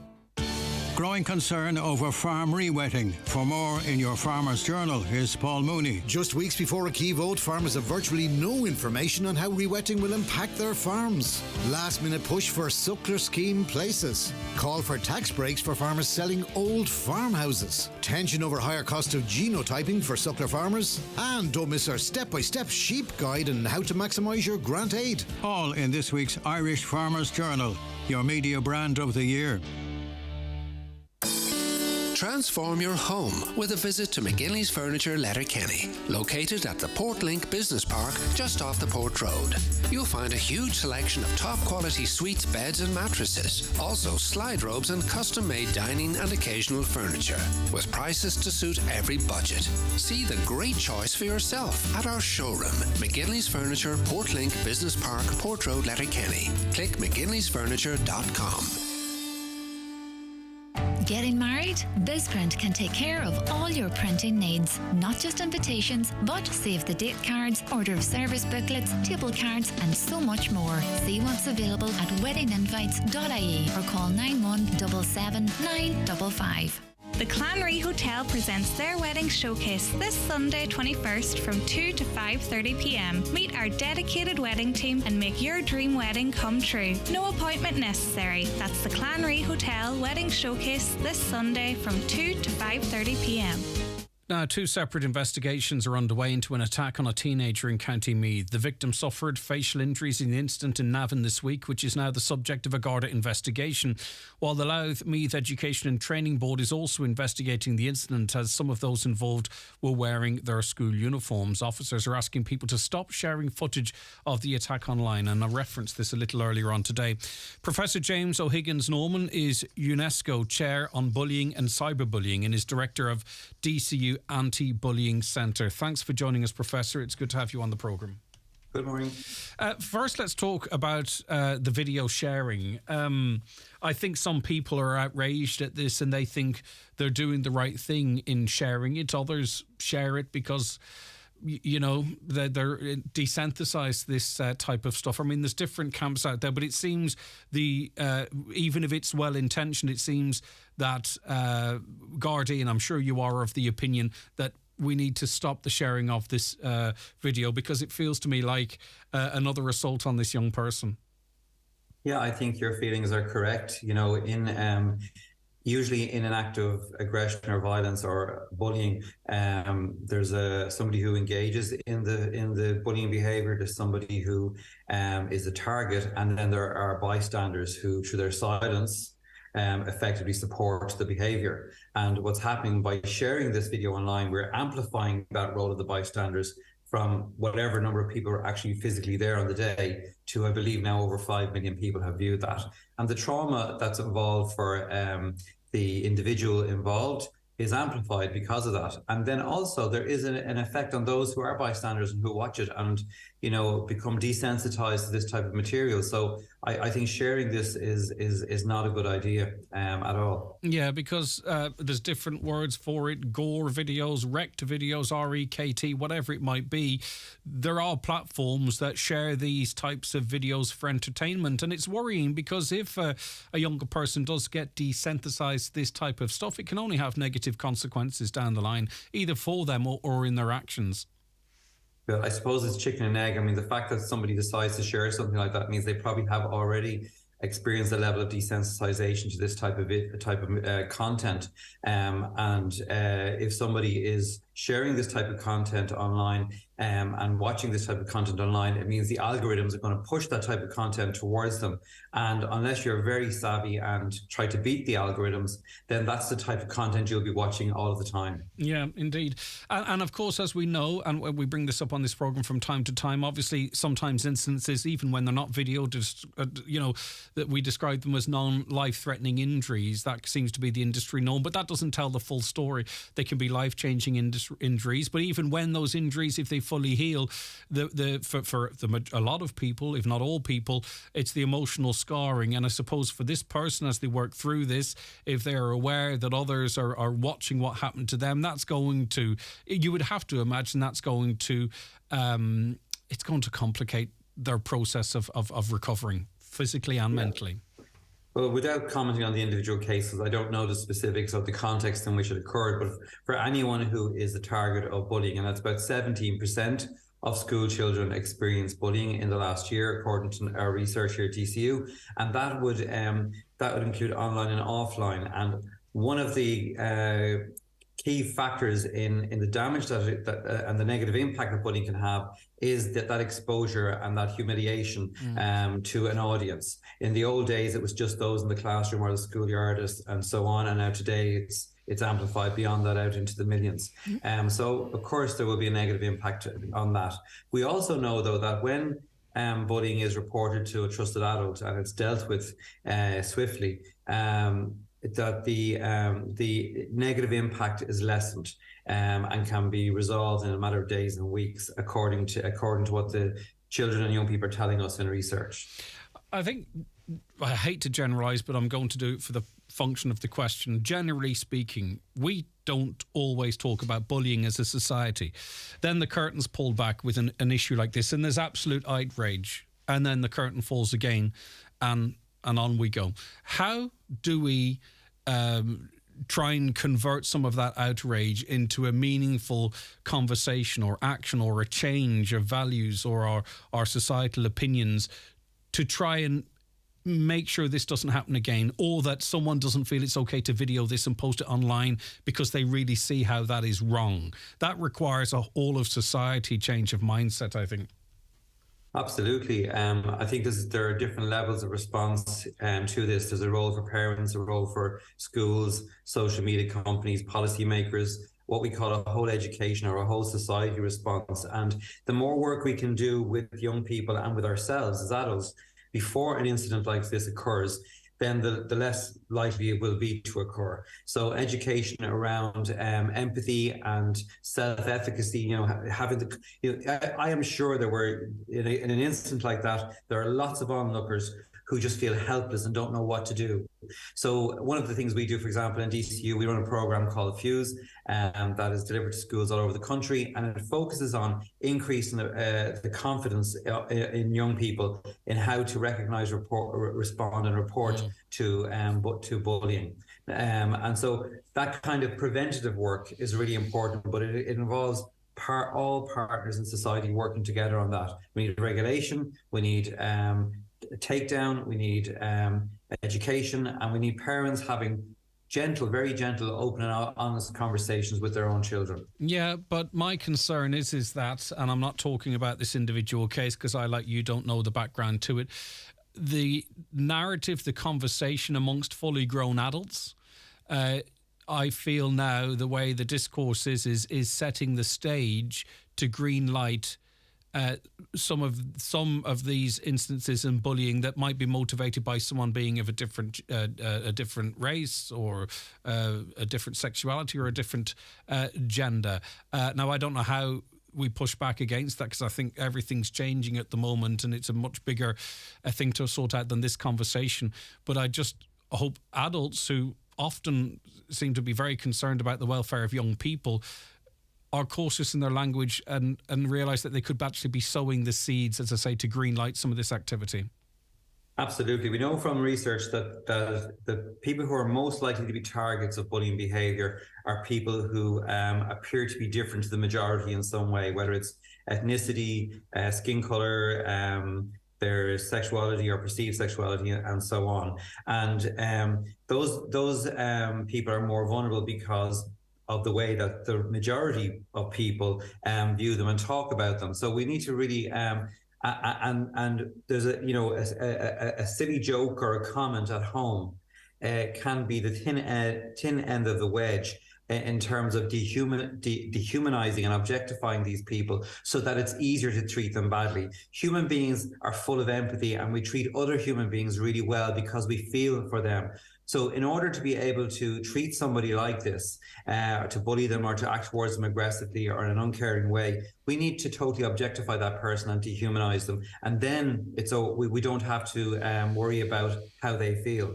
So the way that we talk about people who are different, the jokes we crack, all of that needs to be checked. Us as adults, we need to look at the role models. And I don't think that's wokeness. I think that's just literally consideration for your fellow person, and treat others like you would want to be treated yourself, or treat others' children as like you'd like you. I mean, I don't think it's got anything to do with wokeness, and people might go, oh, here we go. I don't think it's anything to do with that. It's just common manners and politeness and care for a fellow person that you might not agree with them or disagree, but you don't target them or don't sort of sow an atmosphere in a house that would allow that to happen. Professor, thank you so much for your time. I do appreciate it. Take care of yourself. That's Professor James O'Higgins-Norman, who's UNESCO Chair on Bullying and Cyberbullying and is Director of DCU Anti-Bullying Centre.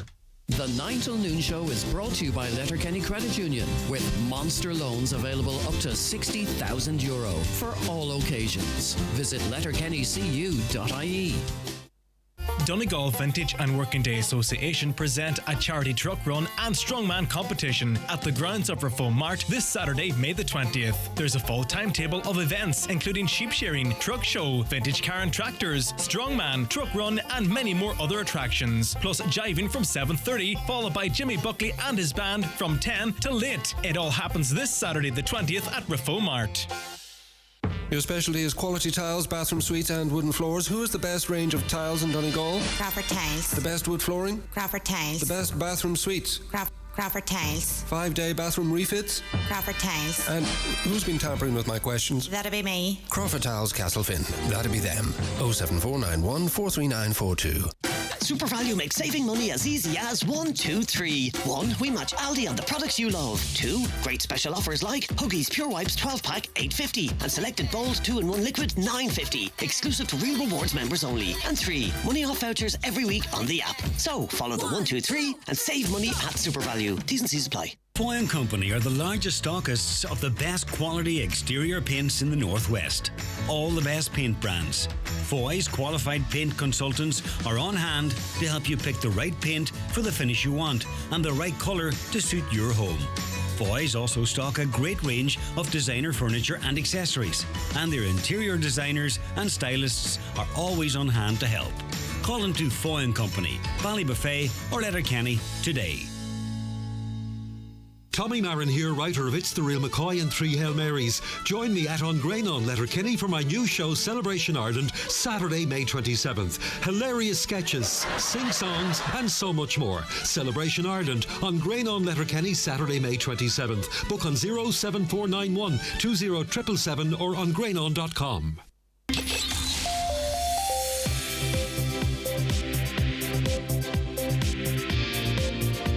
Cutting through the spin.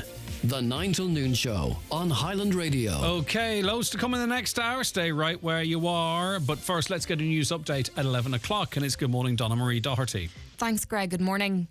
27 areas of Donegal are to share just over €3.1 million under the government's Community Recognition Fund.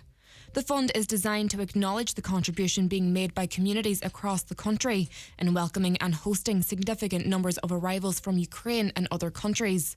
€421,000 goes to projects in Letterkenny, $345,000 to projects in Ballybuffet, and $315,000 to projects in Gweedore. Secondary school principals are invited to participate in a discussion surrounding the growing popularity of vaping among students. The conversation was raised in a board meeting of Mulroy College and was further raised in the monthly ETB meeting. Councillor Michael McBride is the chairman of the Donegal Education and Training Board, and he says legislation is needed as vapes are readily available to students. Police in Derry say a 73-year-old man has been arrested following a fire at a house on Chamberlain Street at around 10:20 last night. The fire service has determined the fire was started deliberately. The PSNI say nobody was injured and the fire didn't spread to any other properties. Voting has opened at polling stations across the north for local government elections. Voters will choose 462 councillors across 11 councils, with counting taking place tomorrow and Saturday. The elections were delayed by a fortnight due to the coronation of Britain's King Charles. Midlands North West MEP Maria Walsh is travelling to Letterkenny tomorrow in a bid to get more women involved in politics. The Power of You in Politics event in the Central Library at 7:30pm is the second in a series of Politics and Me roadshow. MEP Walsh says that the level of women in politics does not reflect society. And finally, one person's died and 2 others have been injured in Russian strikes on the Odessa region of Ukraine. Kyiv was also one of the targets, but Ukrainian officials have told us most of the cruise missiles were shot down. Loud explosions were heard in the capital city. However, it's thought falling debris caused a fire and not a residential building. Those are the latest headlines. We'll be back with more at 12 o'clock. Until then, good morning. All right, Donna Marie, thank you very much indeed. Our next guest joins us in just about 30 seconds. Experience the power of 3-Home Broadband, the master of multitasking that lets Mum work from home, Dad stream his favourite show, and the kids play the latest games. All at the same time. Sweet. Get 3-Home Broadband free for the first 3 months and for only €39 per month after that. Plus, no setup costs. All in Ireland's fastest and most consistent 5G network. Visit in store or at 3.ie. 24-month minimum term. Speeds may vary. Based on analysis by Ookla Speed Test Intelligence data Q3 to Q4 2022. Now, the World Meteorological Organization has warned that a warming climatic event in the coming months, combined with human-induced climate change, will have far-reaching repercussions for health, food security, water management and the environment. It's in line with what science has been saying. We've made no cutbacks to addressing it. John Gibbons is an environmental journalist and joins us on the programme now. John, thanks very much for your time this morning. Good morning, Greg. Right, so how would they, what have they considered in coming up with this warning? Well, I guess the WMO, which is part of the United Nations, which under which we have the Intergovernmental Panel on Climate Change, essentially these are the folks who I guess moderate all the scientific research around climate, its impacts, forecasting, modelling, etc. So these are I guess this is really the last word, if you like, in our understanding of our changing climate. So, and I guess what the WMO are saying in this latest projection, as you said in your introduction, I guess the best way I can put it is that we're heading into uncharted territory.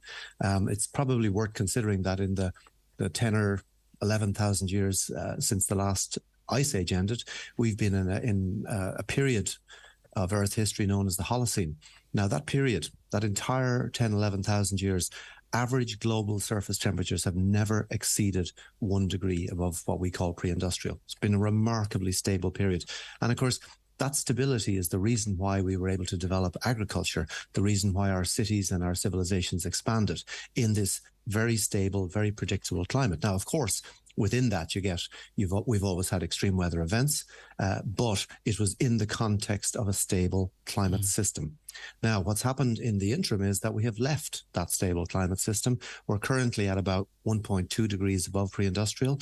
We're heading, according to the WMO, we've got a distinct possibility later this decade of breaching 1.5 degrees above pre-industrial. And this would be the largest, I suppose, heat anomaly, as I say, since the end of the last ice age. And it takes us basically into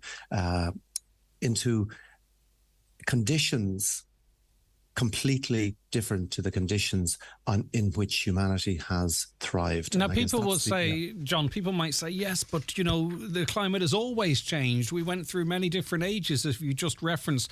But we're talking about changes here that have happened.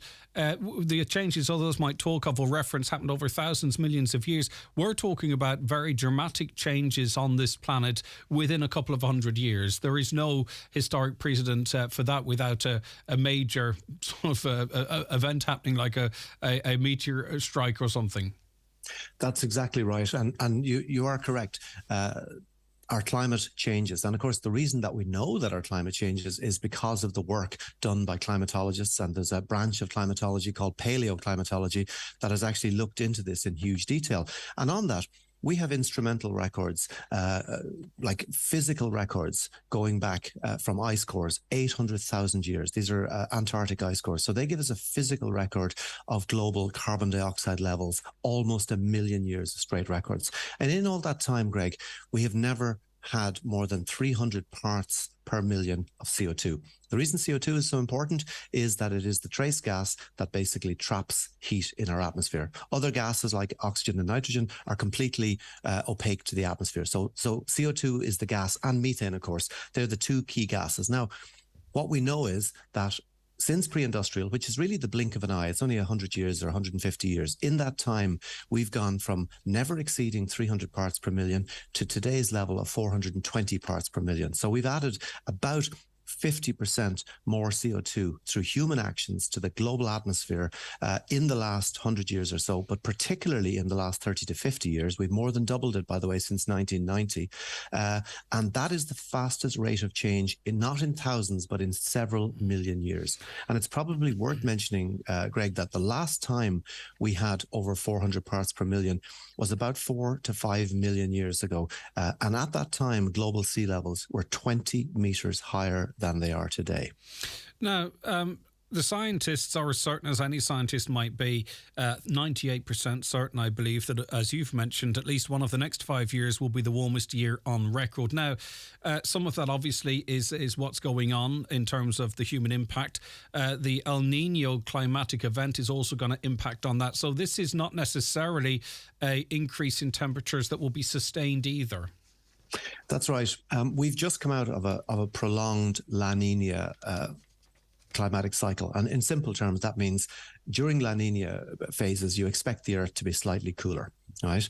Now, what's happening is the La Nina cycle has become overwhelmed by the global warming signal. And let me give an example of that. Last year, 2022, Europe experienced its hottest summer ever recorded, and that's in over 500 years of instrumental records. And that happened, Greg, during a La Nina cycle. In other words, during a cooling cycle. Now, what scientists are looking at the moment is that we're swinging back into an El Nino cycle. So that means, in a sense, that what we're going to get is all the additional warming that we have from climate change. And then the cherry on the top, if you like, is an El Nino event. And essentially an El Nino basically transfers heat energy from the oceans to the atmosphere. That's basically, in simple terms, that's what it does. So it turbocharges the underlying climate signal. And I suppose that's why 1.5 is on the cards. But certainly when I was looking at this a few years ago, the discussions probably up to about 2018, 2020 was that we would not see 1.5 in the 2020s. It would definitely be the 2030s. So what we're seeing really is that the global atmospheric system is more responsive, more sensitive to rising CO2 levels than we feared. Mm-hmm. And, and what does this mean in real terms? For example, we know that Europe, apart from that extreme drought conditions of last year, they continued into this year, major rivers drying up, huge economic impacts on food production. And then you see in the last few days, extreme flooding events in Italy. Mm-hmm. So you go, essentially, we're swinging rapidly from massive droughts into unprecedented flooding. Yep. The flooding in Italy, apparently they got a year's worth of rainfall in under 24 hours. Or something, yeah. And John, yeah. Listen, I get why there's a large proportion of, not a large proportion, sorry, a certain amount of people who don't want this to be true. Because we don't want anything bad to be true, do we? And if something's happening on the other side of the world and we can't see it, well, for some, it simply is not happening.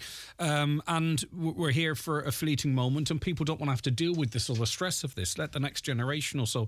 But you know what I think the penny's really going to drop is when we start seeing climate refugees, effectively, parts of the world that become uninhabitable, and they will have to move to survive into other parts of the world that are. And we are in a strip, if I'm not mistaken, that yes, there'll be some climatic changes, but perhaps not as extreme as you might see in other parts of the world. And I think that's when people start going to realise, when hundreds of thousands of people to survive start moving to other areas where they can live, that's when people are going to realise that, right, okay, there are things happening that I can't see on other parts of the planet that are now starting to impact me in a way that I'll sit up and notice. I think that's a very fair summary. It's also incredibly important to remember, or to bear in mind, that the way people like us live in wealthy parts of the world, like Ireland, is directly impacting on the climate system today, and is already severely impacting people in what we call the Global South. So that the Global South at the moment is bearing the brunt of extreme weather events. They're being hit hardest and first, and also they have the least resources. So we have a situation where the way our lifestyles, our extravagant, carbon-intensive lifestyles, are already imposing huge costs on the people that you've just described, Greg.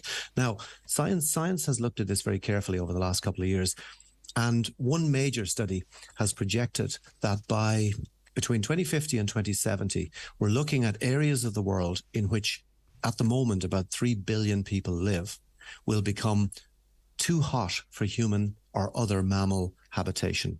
So we're looking at it's approximately 19% of the world's land surface becoming hotter than it is in the hottest parts of the Sahara Desert today. Now, that leaves us with a situation for which there's no precedent in human history.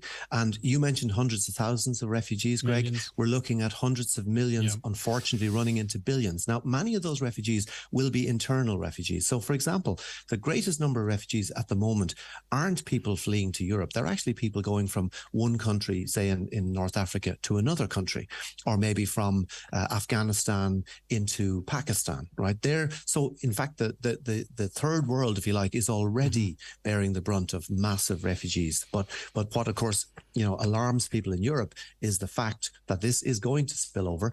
And you described it, and I think correctly described it, that we have a very benign maritime influenced climate in Ireland, and somebody's described it as we're a sort of like a lifeboat. Now, the problem with a lifeboat is, first of all, we're a wide open globalized economy.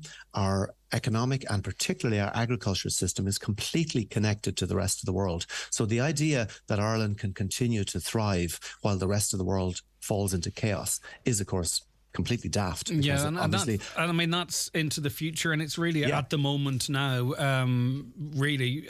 But you see, the thing, that the difficulty I think we have, John, is that, and yes, we can break this down into our emissions per individual, and then sort of all the scales twist, but I don't think the public's ever going to buy into that unless China, United States, India, Russia, Japan, Germany, Iran, some of the biggest polluters in the world, unless there is a global agreement where everybody actually says, right, okay, we have to save this planet by doing A, B or C, I can't see us making any inroads into that, because people in Ireland, and as I say, you can break it down into, well, what is it per head of population? You're on as good as you might think you are. I don't think that message is ever going to be sold, and until such time as there is a global proper agreement with proper targets, not building more coal mines, for an example, and more coal burning facilities, or drilling more oil like Trump wants to do, for example, nothing's going to change here unless something drastically changes right across the world and governments come together and say, look, this is what we have to do and we have to do it now. I can't see this sort of whack-a-mole system of trying to get the Irish to do something while the Chinese aren't, or something along those lines, working. Might be a bit pessimistic and depressing, John, but I just don't see the penny dropping otherwise. I think that's, again, a fair summary. I would stress that Ireland, while we like to assure ourselves on how small we are, we emit the same amount of CO2 as the equivalent of about 400 million people in sub-Saharan Africa. So don't ever underestimate the impact of the Irish. We punch far above our weight, Greg, in terms of emissions per capita. In fact, our emissions per capita are so high, I think they're the second highest in the European Union, which of course is one of the highest things. But the other side of that is that we're a full and equal player in the European Union. And the European Union is one of the most powerful economic and political blocs in the world. We have the ability to influence the policies at EU level. Yes. So the kind of learned helplessness that says we're only small, leave us alone. Yes. Unfortunately, and I totally understand your point, unfortunately, that kind of thinking is going to get us all killed. I get you, but one of our biggest polluters in Europe is Germany, who are deciding to move away from, almost in the wrong direction in terms of eliminating nuclear, and we know their most recent dependence on gas because it's. Do you know what I mean? I get what you're saying, and I get it, and I want a great future for my children and their children. It's just squaring the circle is. I don't know how we're going to do it unless there's a genuine global buy-in, and maybe that's going to take a really catastrophic event of some sort or other. I don't know. And I think you've kind of taken the words out of my mouth. And I mentioned this in the Examiner this morning, that we're getting very, very close to the thresholds, the climatic thresholds, a combination really of temperature and humidity, where basically we're looking at a mass fatality event. We narrowly avoided this in regions of India and Pakistan last year. And remember, Greg, that was without an El Nino. They were probably 2 or 3 degrees centigrade short of a mass fatality event. Now, we're getting very, very close. So my fear is that we will one of these days be back on a program like this, talking about it. And we'll have a lot of people gnashing of teeth and saying, why did nobody tell us this is going to happen? How could this have happened? How could we have let this happen? Etc. I think it's important before tragedy strikes to at least have an honest conversation. And if in the end of the day, Greg, your listeners, and if we all decide, look, to hell with it, we couldn't be bothered, it's too much trouble, we want our cheap flights, we want our SUVs, etc., etc. If we're not prepared to make any changes, okay? And we've decided we're just going to run with the system as it is. That's fine. Make that conscious decision. That's your choice. Yes. But you better live with that decision. And when the hard rain falls, then you need to sit your kids down and say, listen, Daddy and Mummy want to tell you, we knew about this stuff, but you know what? We just didn't care. Yes, but John, I get you, but we live in a country, and it's not just us, it seems to be every country individually, that everything is a threat to us and our children externally. You know what I mean? It could be the movement of people. It could be policies. It could be... Nothing is our fault. We talk about what could be coming down the line, yet we live in a country with so many young people in poverty, so many young people harming themselves, so many young people with mental health issues. But instead of talking about that, we talk about what could happen to them from other people. You know, it's like, don't look here, look over there. And we're doing it the same. We'll blame someone else for what you're talking of, I fear, unless we really change how we think. I don't know, John. I've really enjoyed speaking to you. Thanks for your time. Pleasure, Greg. Bye-bye, John. John Gibbons, environmental journalist there. And as I say, you know, I know there are many of you listening that think it's all gobbledygook, and then there are others that think that this is the biggest threat to us, and I'm not sure how that all breaks down out there.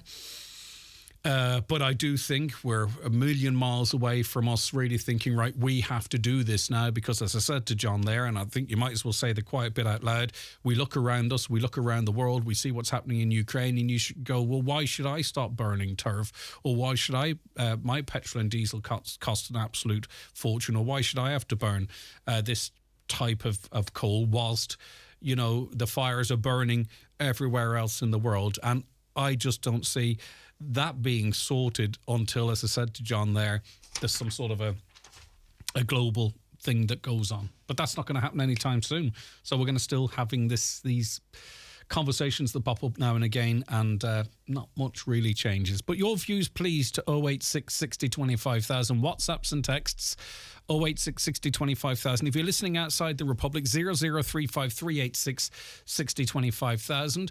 And you can give us a call too on 07491 25,000. Okay, I need to take a break because I'm about to pull on my wellies. I'm going to don my overalls, roll up my sleeves, take out the marigolds, my watering can, and I'm going to step into the garden with Paul. Please join me in the garden after these. The county's #1 talk show, The 9 till Noon Show on Highland Radio. The 9 till Noon Show with Letterkenny Credit Union. Simplify your debts with a debt consolidation loan from Letterkenny Credit Union. Call us on 074 910 2126 or apply online via our app or in office today. Donegal County Council invite the public to participate in the first public consultation for the Letterkenny Southern Network project at the Letterkenny Public Service Centre on Thursday, 18th of May from 12 p.m. until 8 p.m. The project aims to develop the transport network south of Letterkenny town. See the project website lsnp.ie for more details. With July only around the corner, we would like to invite you to iMotors 232 sales event on the 19th, 20th and 21st of May in Letterkenny, with special offers available across the weekend. Call up and test drive any of our Kia range and find out why Kia is Donegal's best-selling brand. Live broadcast with Highland Radio on Friday, free pizzas all day Saturday and refreshments available all weekend. Check out our full range at imotors.ie. Hi, David Keeling here. At Keeling's, we love to work in harmony with Mother Nature, which includes protecting our little friends, the bees. This is the 3rd year of our Keeling's Great Rewilding Initiative, helping to create natural habitats for pollinators to flourish. Look out for our Great Rewilding punnets in store to claim your free native Irish wildflower seed pack, or visit keelingsgreatrewilding.ie for more details. Keeling's, love to grow. For great value in suits, visit Watson Menswear in Letterkenny. Top labels like Rimazumo, White Label, Spectre and Daniel Graham. For the finishing touch, there's also a great choice of shirts, ties and footwear.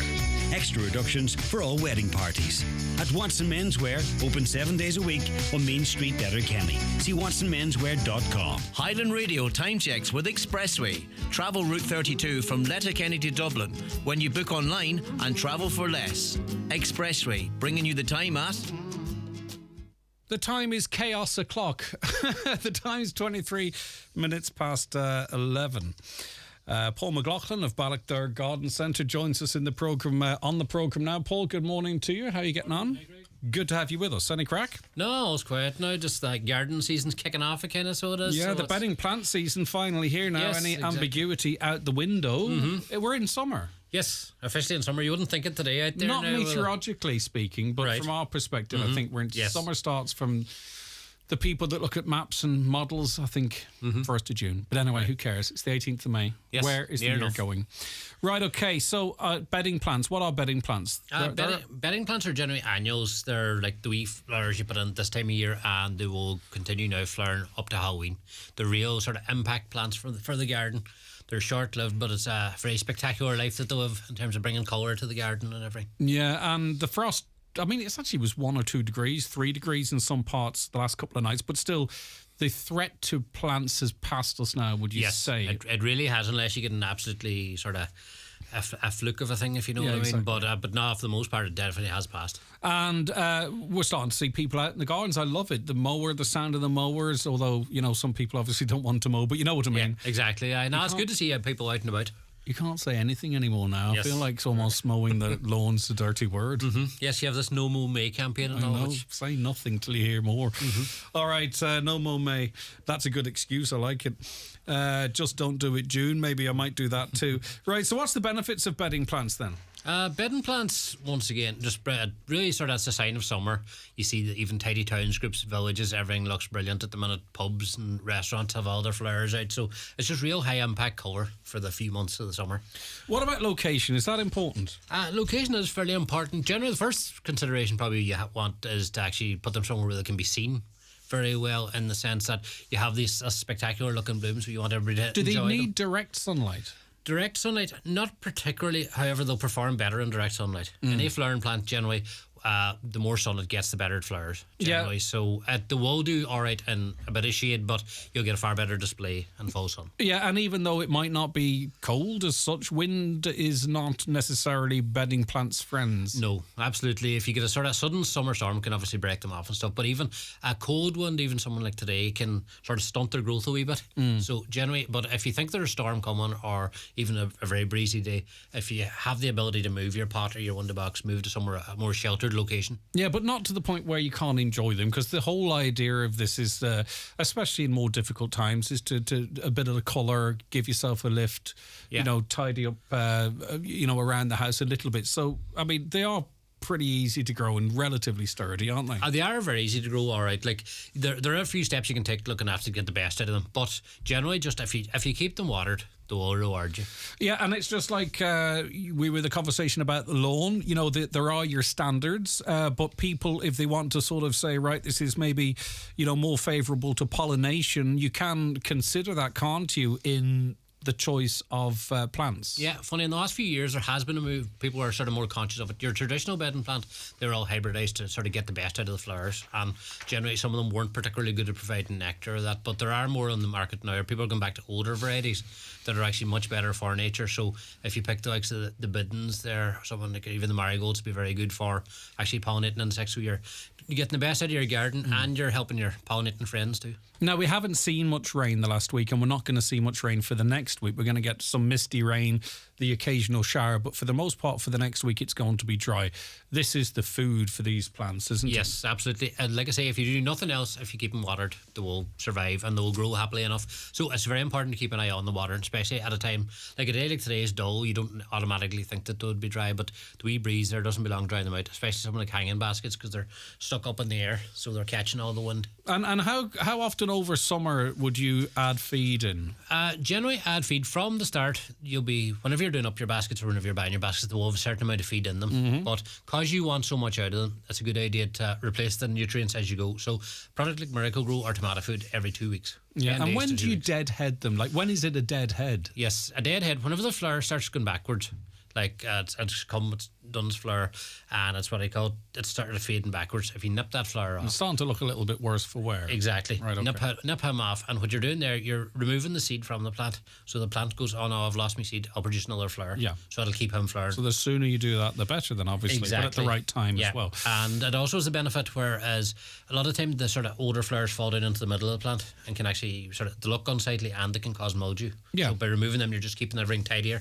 All right, okay. Now, is there anything we should be looking out for on the plants as we're going out watering them that could bring them back, particularly bedding plants, of course? Pretty much the biggest thing for bedding plants, your petunias, something like that, there would be green fly or white fly would both attack them. So it's just, if you get into the habit of regularly watering, you'll sort of pick up them sort of infestations or any problems that's come along with your basket. So the earlier you see them, the easier they are treated. So, all right, okay. And how do you treat them? Washing up liquid spray? Washing up liquid spray, you have the garlic spray as well. WD-40? WD-40. Some people use that around the top of their pots for slugs, actually. Good stuff, WD-40 for everything. I'll tell you, if you ever get lamps, particularly in older cars, WD-40 is amazing for anything that's black. But if your lamps on your car are mist, you know when it gets that white mist on it, spray WD-40 on it, leave it for 5 minutes, scrub it off. It's amazing what it does. Yeah. But I've seen people doing that with toothpaste as well. Well, WD-40 is the way to go. But toothpaste might work. I don't know, but I'll tell you. Maybe we change your toothbrush after. I don't use the toothbrush, a wee sponge. But it's amazing how, dependent on what's causing it, it can bring them up. Okay. Anyway, I don't know why I was talking about that, but just thought I'd mention it. Someone go out there now, if your lights are fogged over, do you know that kind of white mist that's on them? Get the WD-40, go out, spray it on, give it a rub, and come back and tell us how you get on. 08660 25,000. Right, Paul. Most vegetables in tunnel and glasshouse are being eaten away soon after germination, despite using ant powder and slug pellets. Cucumber in particular and some others are eaten back to the stem. Any advice and or solutions, please? Advice or solutions? And if they've been eaten back to the stem, chances are it's not an insect doing it, it's most likely slugs. Yeah. So maybe sort of be sort of, if you're using slug pellets, you do get organic slug pellets when they're based in salts, not in the oil poisons that it used to be. So just sort of be vigilant. If you can, go out even just as it's getting dark, with a torch, and that's when the slugs will be most active. Sort of physically remove them as best you can, and just sort of, if you're using slug pellets, keep up with the slug pellets, then it should be all right. What about WD-40? No, I'm only joking. Yeah, possibly. But so it really is a case of physically sort of saying, out you go. Pretty much, some people would do a thing called companion planting, in terms you can put in sort of plants that are more attractive to the slugs. Yeah. You could actually plant some nasturtiums in your tunnel, and slugs are going to actually naturally go towards them first. And maybe so that'll sort of attract them away, if you know what I mean. So, but just vigilance probably is the key. But I'd say it'd be most likely slugs. Yeah, we were talking, or it's been in the news this week about wonky veg. That we go into the shops and we expect our carrots to be orange and straight and clean, and the same with other vegetables. You know, our potatoes, they all have to look a certain way, aesthetically pleasing, I suppose. It's crazy when you think about it, isn't it? You'd wonder what's wrong. I don't think I'd have any problem with a bent carrot. What about you? Yes, no, absolutely. Like for somebody who grows a lot of stuff, like generally you take a carrot out of the ground, you bring it in, the first thing you do is chop it up.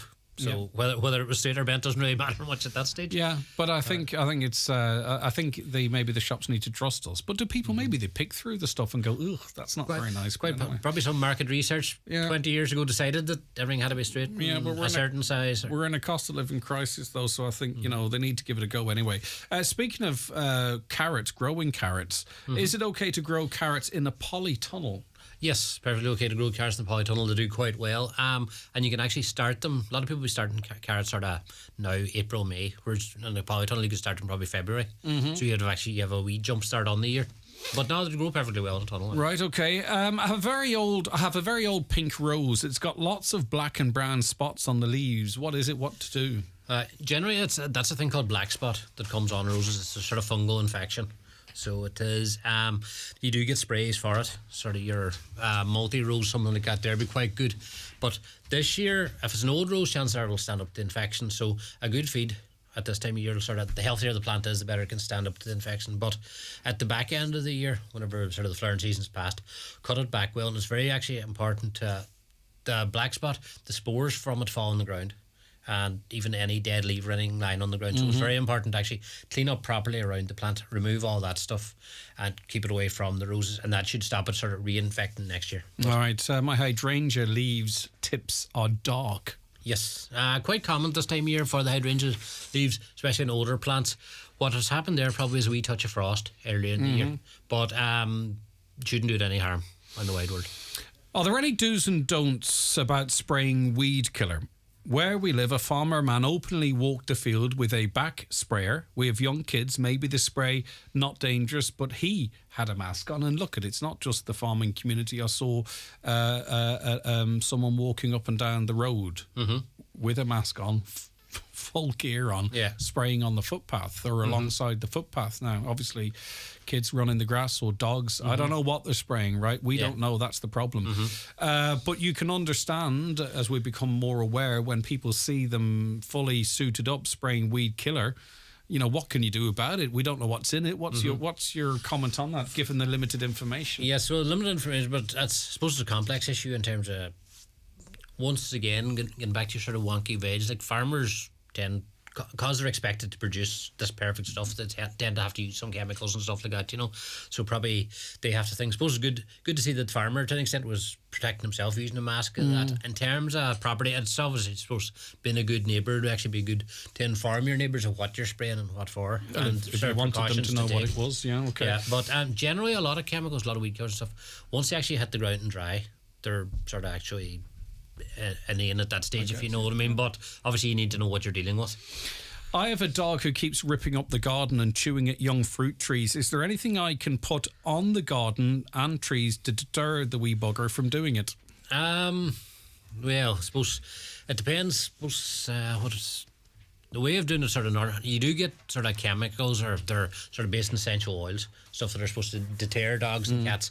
I've seen them working with varying degrees of success. What a lot of people would use for animals, sort of, to get them out if he is sniffing about, put cayenne pepper down. and more just pepper spray them. Sure, there's people who use bark collars as well. I know they might be a little bit controversial. I don't have a dog, so I'm not responsible for their use. But generally, if you can break the habit of where he's going, he will actually, and maybe if he's a young dog as well, once he sort of grows up, he might grow out of it. You'll realise it's not really much fun. Okay, could you ask Paul if there is any substance which can be applied to ivy to kill it off? I've it growing through a garden fence. I can't get at the roots to dig it out. So is that the neighbours, or I don't know? Maybe it's just not accessible. Pretty much, ivy would be hard to kill. There are a few different products available. You get sort of brushwood killers that would actually be used in briars and stuff like that. So it's because it's a woody sort of stem, if you know what I mean. But someone like that, the ideal thing would be just sort of keep snipping it off and snipping it off and sort of but keep there's it nothing back you can that way. spray onto the end of it that makes it die back as such. There are a few products, all right, but they'd be fairly harsh, if you know what I mean. Toxic stuff. So there would be, okay. Look out for hedgehogs and feed them cat food. They'll gobble up all the slugs. Yes, very good point. Actually, a lot more people are getting into I've that. never seen a hedgehog. Funny, I've seen a couple, all right. Yeah. So what I go, but no, the hedgehogs are very I mean, good. if I was waiting on a hedgehog to land to sort the problem out. Yes, unfortunately. Do you know what I mean? Another thing people are actively trying to attract to the garden would be frogs. Eat away at slugs and stuff, you know. So put in a wee patch of water or something actually and create a habitat like that. But like you say, I wouldn't want to be depending on them. No, you wouldn't. My 2 apple trees were in bloom. Now blooms are gone. The leaves are black. What could this be? It sounds like a sort of a blight or something like that on it, if you know what I mean, or some sort of fungal infection. So you would be able to get sprays for it. Probably feed the tree at this stage might sort of bring them on. But as the sort of flower, there was a few harsh days of wind which can sort of turn the leaves backwards a bit. So hopefully a feedie might snap out of it. But once again, take pictures and bring it to your local garden centre. And they should be able to advise as best they can. Paul, thank you very much indeed. Well, thank you very much on the show. It's been great having you in again, and as usual, answering all of our questions. And you got to mention garlic spray, which is always good. Always good. Chicken poo not featuring as much this year as last year, but the season's young yet. Exactly, yeah. So you know what I mean? I've actually, along those lines, I have a new one for you. Okay. We'll keep it for another day. Don't ruin it. Don't ruin it. Okay, all will be revealed. Is it a poo? Yes. Oh, it's very exciting. But it's not chicken poo. No, it's very exotic. Okay. Well, next time Paul is on the show, he's going to reveal to you, the loyal listeners of the 9 till noon show, a brand new poo, which will be one of his key recommendations in fertilising your plants. So don't miss it. Okay, we'll be back with more on the 9 till noon show shortly. But for now, Paul McLaughlin of Ballochder Garden Centre, thank you very much indeed. Watch the show live now on YouTube, Facebook and at highlandradio.com.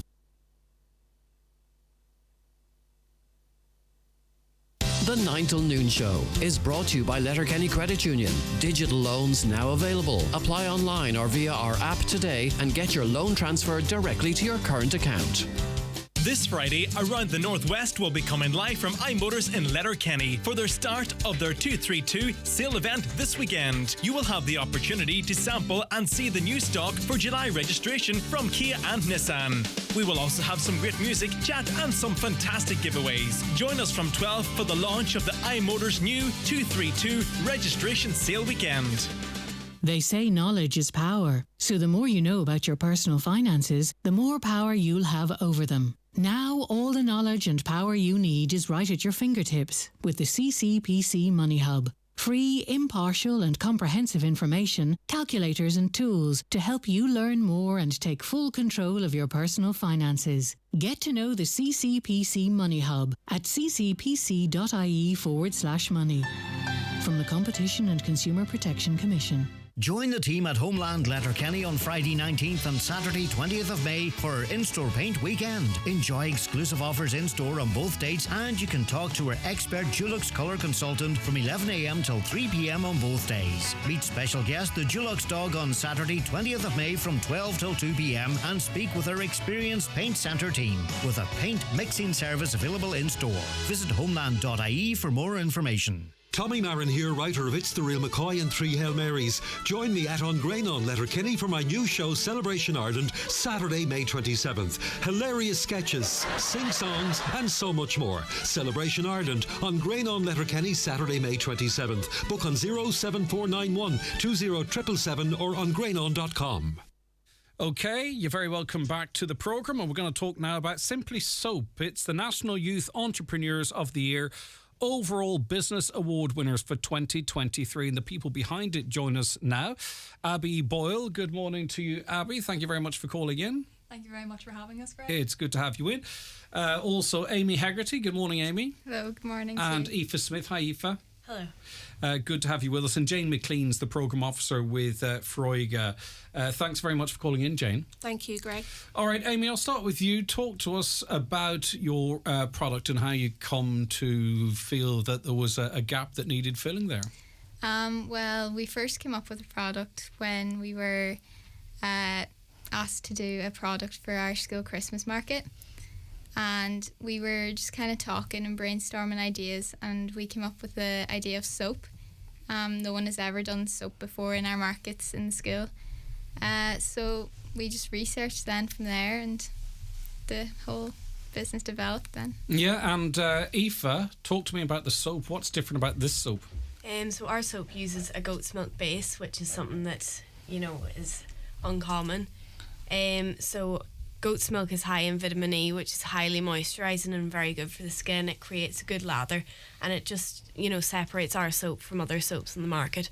Excellent. And Abby, I love the packaging as well, because, you sell things with your eyes as well as, trying and testing the product. So we did a lot of research into other handmade soap companies, and we noticed a common theme of a simplistic, natural theme to the packaging. So we selected a minimalistic font and design, and it really just helped boost our product for what it is, simply soap. And the brown paper as well just emphasises the naturalness of it. Yeah, and a bit of consideration too going into the scents, so that it's, not gender specific, presumably. Yes, so we have 6 scents. So we offer lavender, lemongrass, vanilla, and then for more masculine scents, ocean breeze and citrus mist. And we really wanted to focus on making sure everyone could enjoy our product, so that was an important focus for us. And Amy, this was a long journey against an awful lot of people to get to where you got today. Presumably you never thought that you would achieve this level of success. No, definitely not. I think we just got this far because we really enjoyed it. Like we just enjoyed every second of it. We're 3 best friends, and I think we definitely wouldn't have got this far, let alone win, if we didn't enjoy it as much. Yeah, and just to put it into context, Simply Soap won the title after competing against over 6,000 young entrepreneurs from all over Ireland through a series of local, county, regional and semi-finals, with a total of 186 local competitions taking place, leading to 30 regional finals. And the journey's not finished here, because it now goes on to represent Ireland at the European Youth Entrepreneur Awards in Austria later this year. I mean, Aoife, what a journey you've all been on. Incredible. It's amazing to think, back in September when we got into TY, when we were first told about creating a business, it's incredible to think how far we've come just together and through the nifty Freuga programme, which was let out in our school. We're very grateful to it, to be a part of it, and it's just been an unreal process all in all. And was there a lot of sort of tech kind of appy stuff that you were up against? I think that might be what what I'm trying to get at is I think it seems nice that it seems quite a traditional business that has come out on top. Is there something to that? I think it's just how authentic we are as a group. We know the ins and out of our business. We're very down to earth, and I think it's how we present ourselves as much as our product ourselves, and we're just very lucky to work so well together.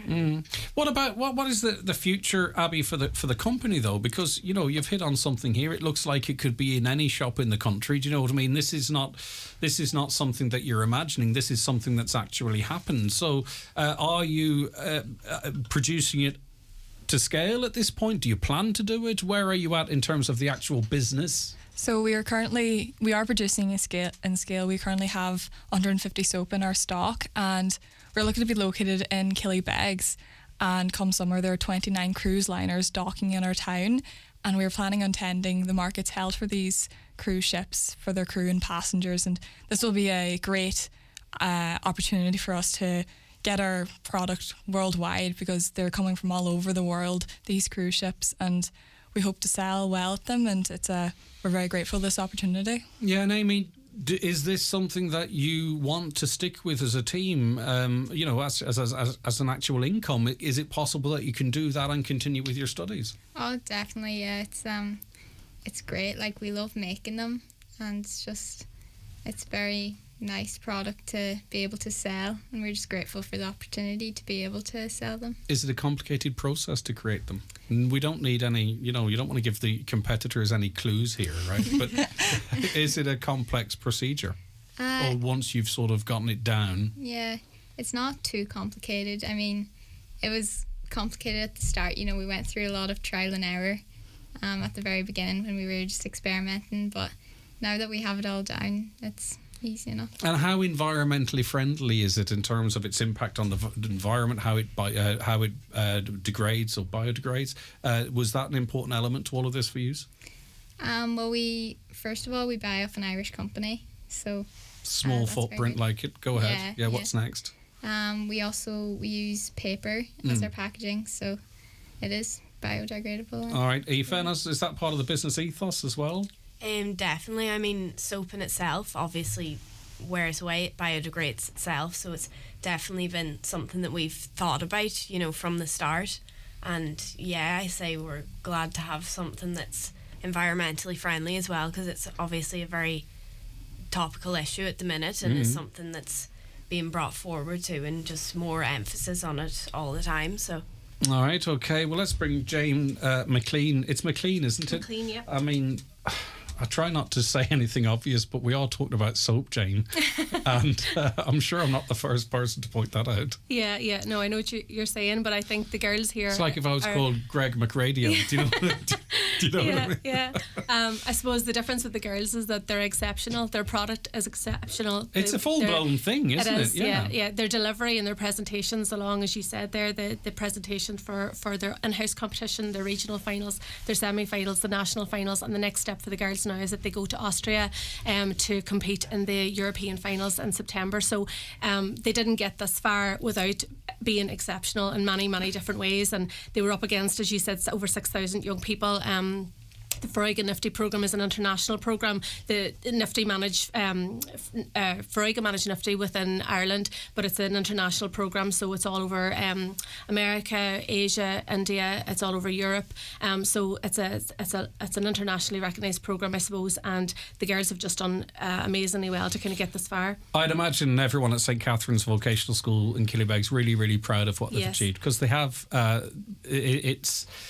It's a project, but it is a business, and you can see with the language that they use and what they're achieving that they have gone all in on this. Yes, exactly. Yeah, no, the school have been extremely supportive, and the school have facilitated Nifty for many years, and they have a fantastic teacher, Miss Fullerton, who's a great support to the girls as well. And it's her first year with Nifty, and she's just been absolutely amazing. So we're delighted. The school are amazing, great school to work with. All right, Abby, when is the Austria trip later this year? And are you all going? You are a team, you have to, don't you? Yep, the three of us are going in this September, and we just can't wait. It was a very foreign concept come September when we first heard about maybe going abroad, and the fact that we're actually going to be going on this trip, it's amazing.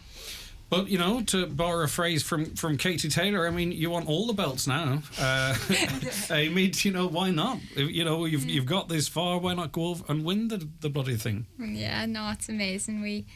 I suppose at the very, very beginning, we didn't even imagine us getting this far, so it's just a brilliant opportunity, and we're very happy to have it. Winning's on the cards. Yeah, exactly. Anything you want to add as we wrap up, Jane? Yes, I would just like to say that I suppose we were there on Tuesday in Dublin in the Richmond Barracks, and we had 28 businesses from all over Ireland that competed for our 4 top awards in Nifty throughout the year. The girls won, obviously the main one, but there are 4 altogether. But I'd also like to say a huge congratulations to Sculwara Buncrana and the Carndonagh Community College, who also won 2 awards. So Donegal got 3 out of the 4 awards, so we flew the flag very high in Donegal on Tuesday. So I just want to say congratulations to everybody, all the young people people in Donegal that have done Nifty throughout the year. They've been absolutely fantastic. Yeah, and our young people never cease to amaze me. They're amazing. Okay, listen, you're going to have to hook up with us when you're out in Austria. So try and remember that, okay? Definitely. Well, beforehand and afterhand, okay? Because I think it's a huge achievement already. Anything else now is gravy. Right, Abby Boyle, Amy Hegarty, Aoife Smith and Jane McLean, all four of you, thank you very much for joining us. Continued success, and thanks for making the trip up. Thank you. Thank you. All right, back with more shortly. The 9 till noon show with Letterkenny Credit Union, now offering mortgages from €40,000 to €600,000 with no hidden fees or transaction charges. Letterkenny Credit Union, 9102127. Join Mike Denver and guests live at the Abbey Hotel, Donegal Town, this Friday the 19th to Sunday the 21st of May. Friday, 4 hours of dancing with Jimmy Buckley and band, Mike Denver and band and Billy Mack. Saturday the 20th, it's Kieran Rosny and band, Mike Denver and band and Sinead Black. Sunday the 21st of May, afternoon dancing with Mike Denver and band from 3 to 5 p.m. Tickets at the door for each show. Our wide range of 2023 Skodas are going fast. This is the sound of the Breen family getting their powerful diesel Kodiaq. And this is fully charged Fiona, driving away in her electric Skoda Enyaq.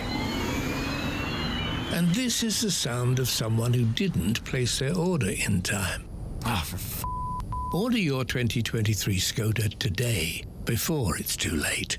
Skoda, made for Ireland. Your local Skoda dealer is DMG Motors, Clare Road, Donegal Town. Telephone 074 9721 396 or visit dmgmotors.ie.